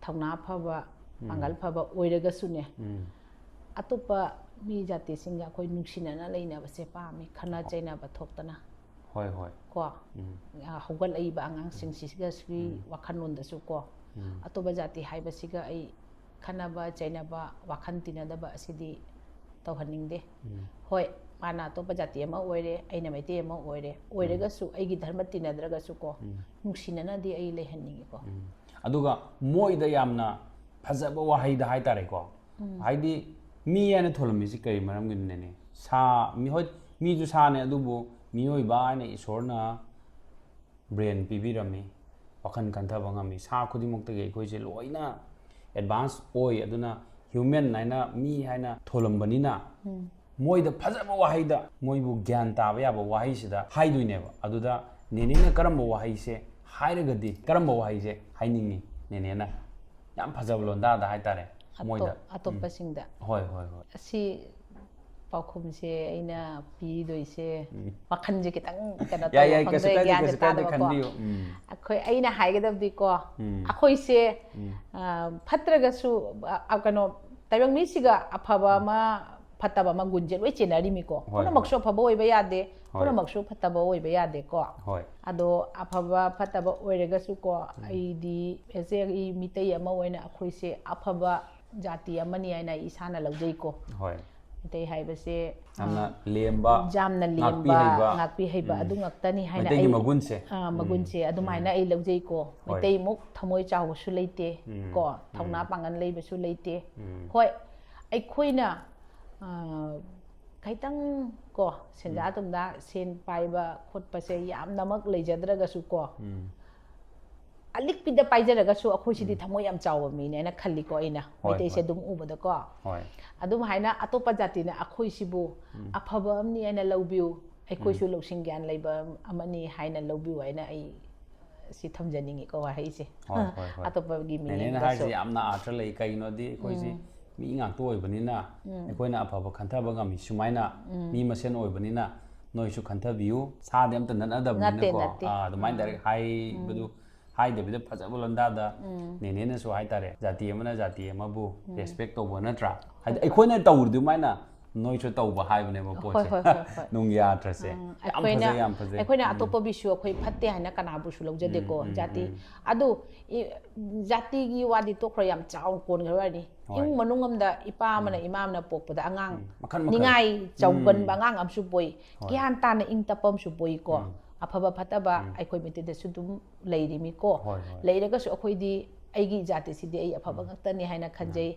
puno makpusu nungsi ko adum haina atopa na su akoi bu aphaba ne na lawbiu nungsi biu lu chana leina na nungsi na khana chaina dana leimina si dumana ai khalli matam puno poiba mama mapa duna di mawung mana da ba macha sing do ama toina yengduine ba sembi ba mapu hai tare ko sidi kanana su uram giroi ngasi phauba haidi mai wakhalon da amom sagat charaga krishna de jesus allah makhan gon sagat cha bai wane ba aduna ishor gi wari di chap mane hai tare laina pami ja chum mane na tra aduna ikhoina any dharma khudi makta phattaba taw haide amta su hairamoi lai ji saklon tongan bo ne chap mane hai na tra sumai tawduna poche amana amagi respect tawinaragadi ikhoi yamna nungai ni hai wafam dane ne phonu pi se yam nungai jare nene ngasi chilbu matam kya kai thopi duna nanau ga ngaktang wari sanaja bagi tanja bibi ba luga nene gi pusi da su taw khudi makta loina mai pa poi biu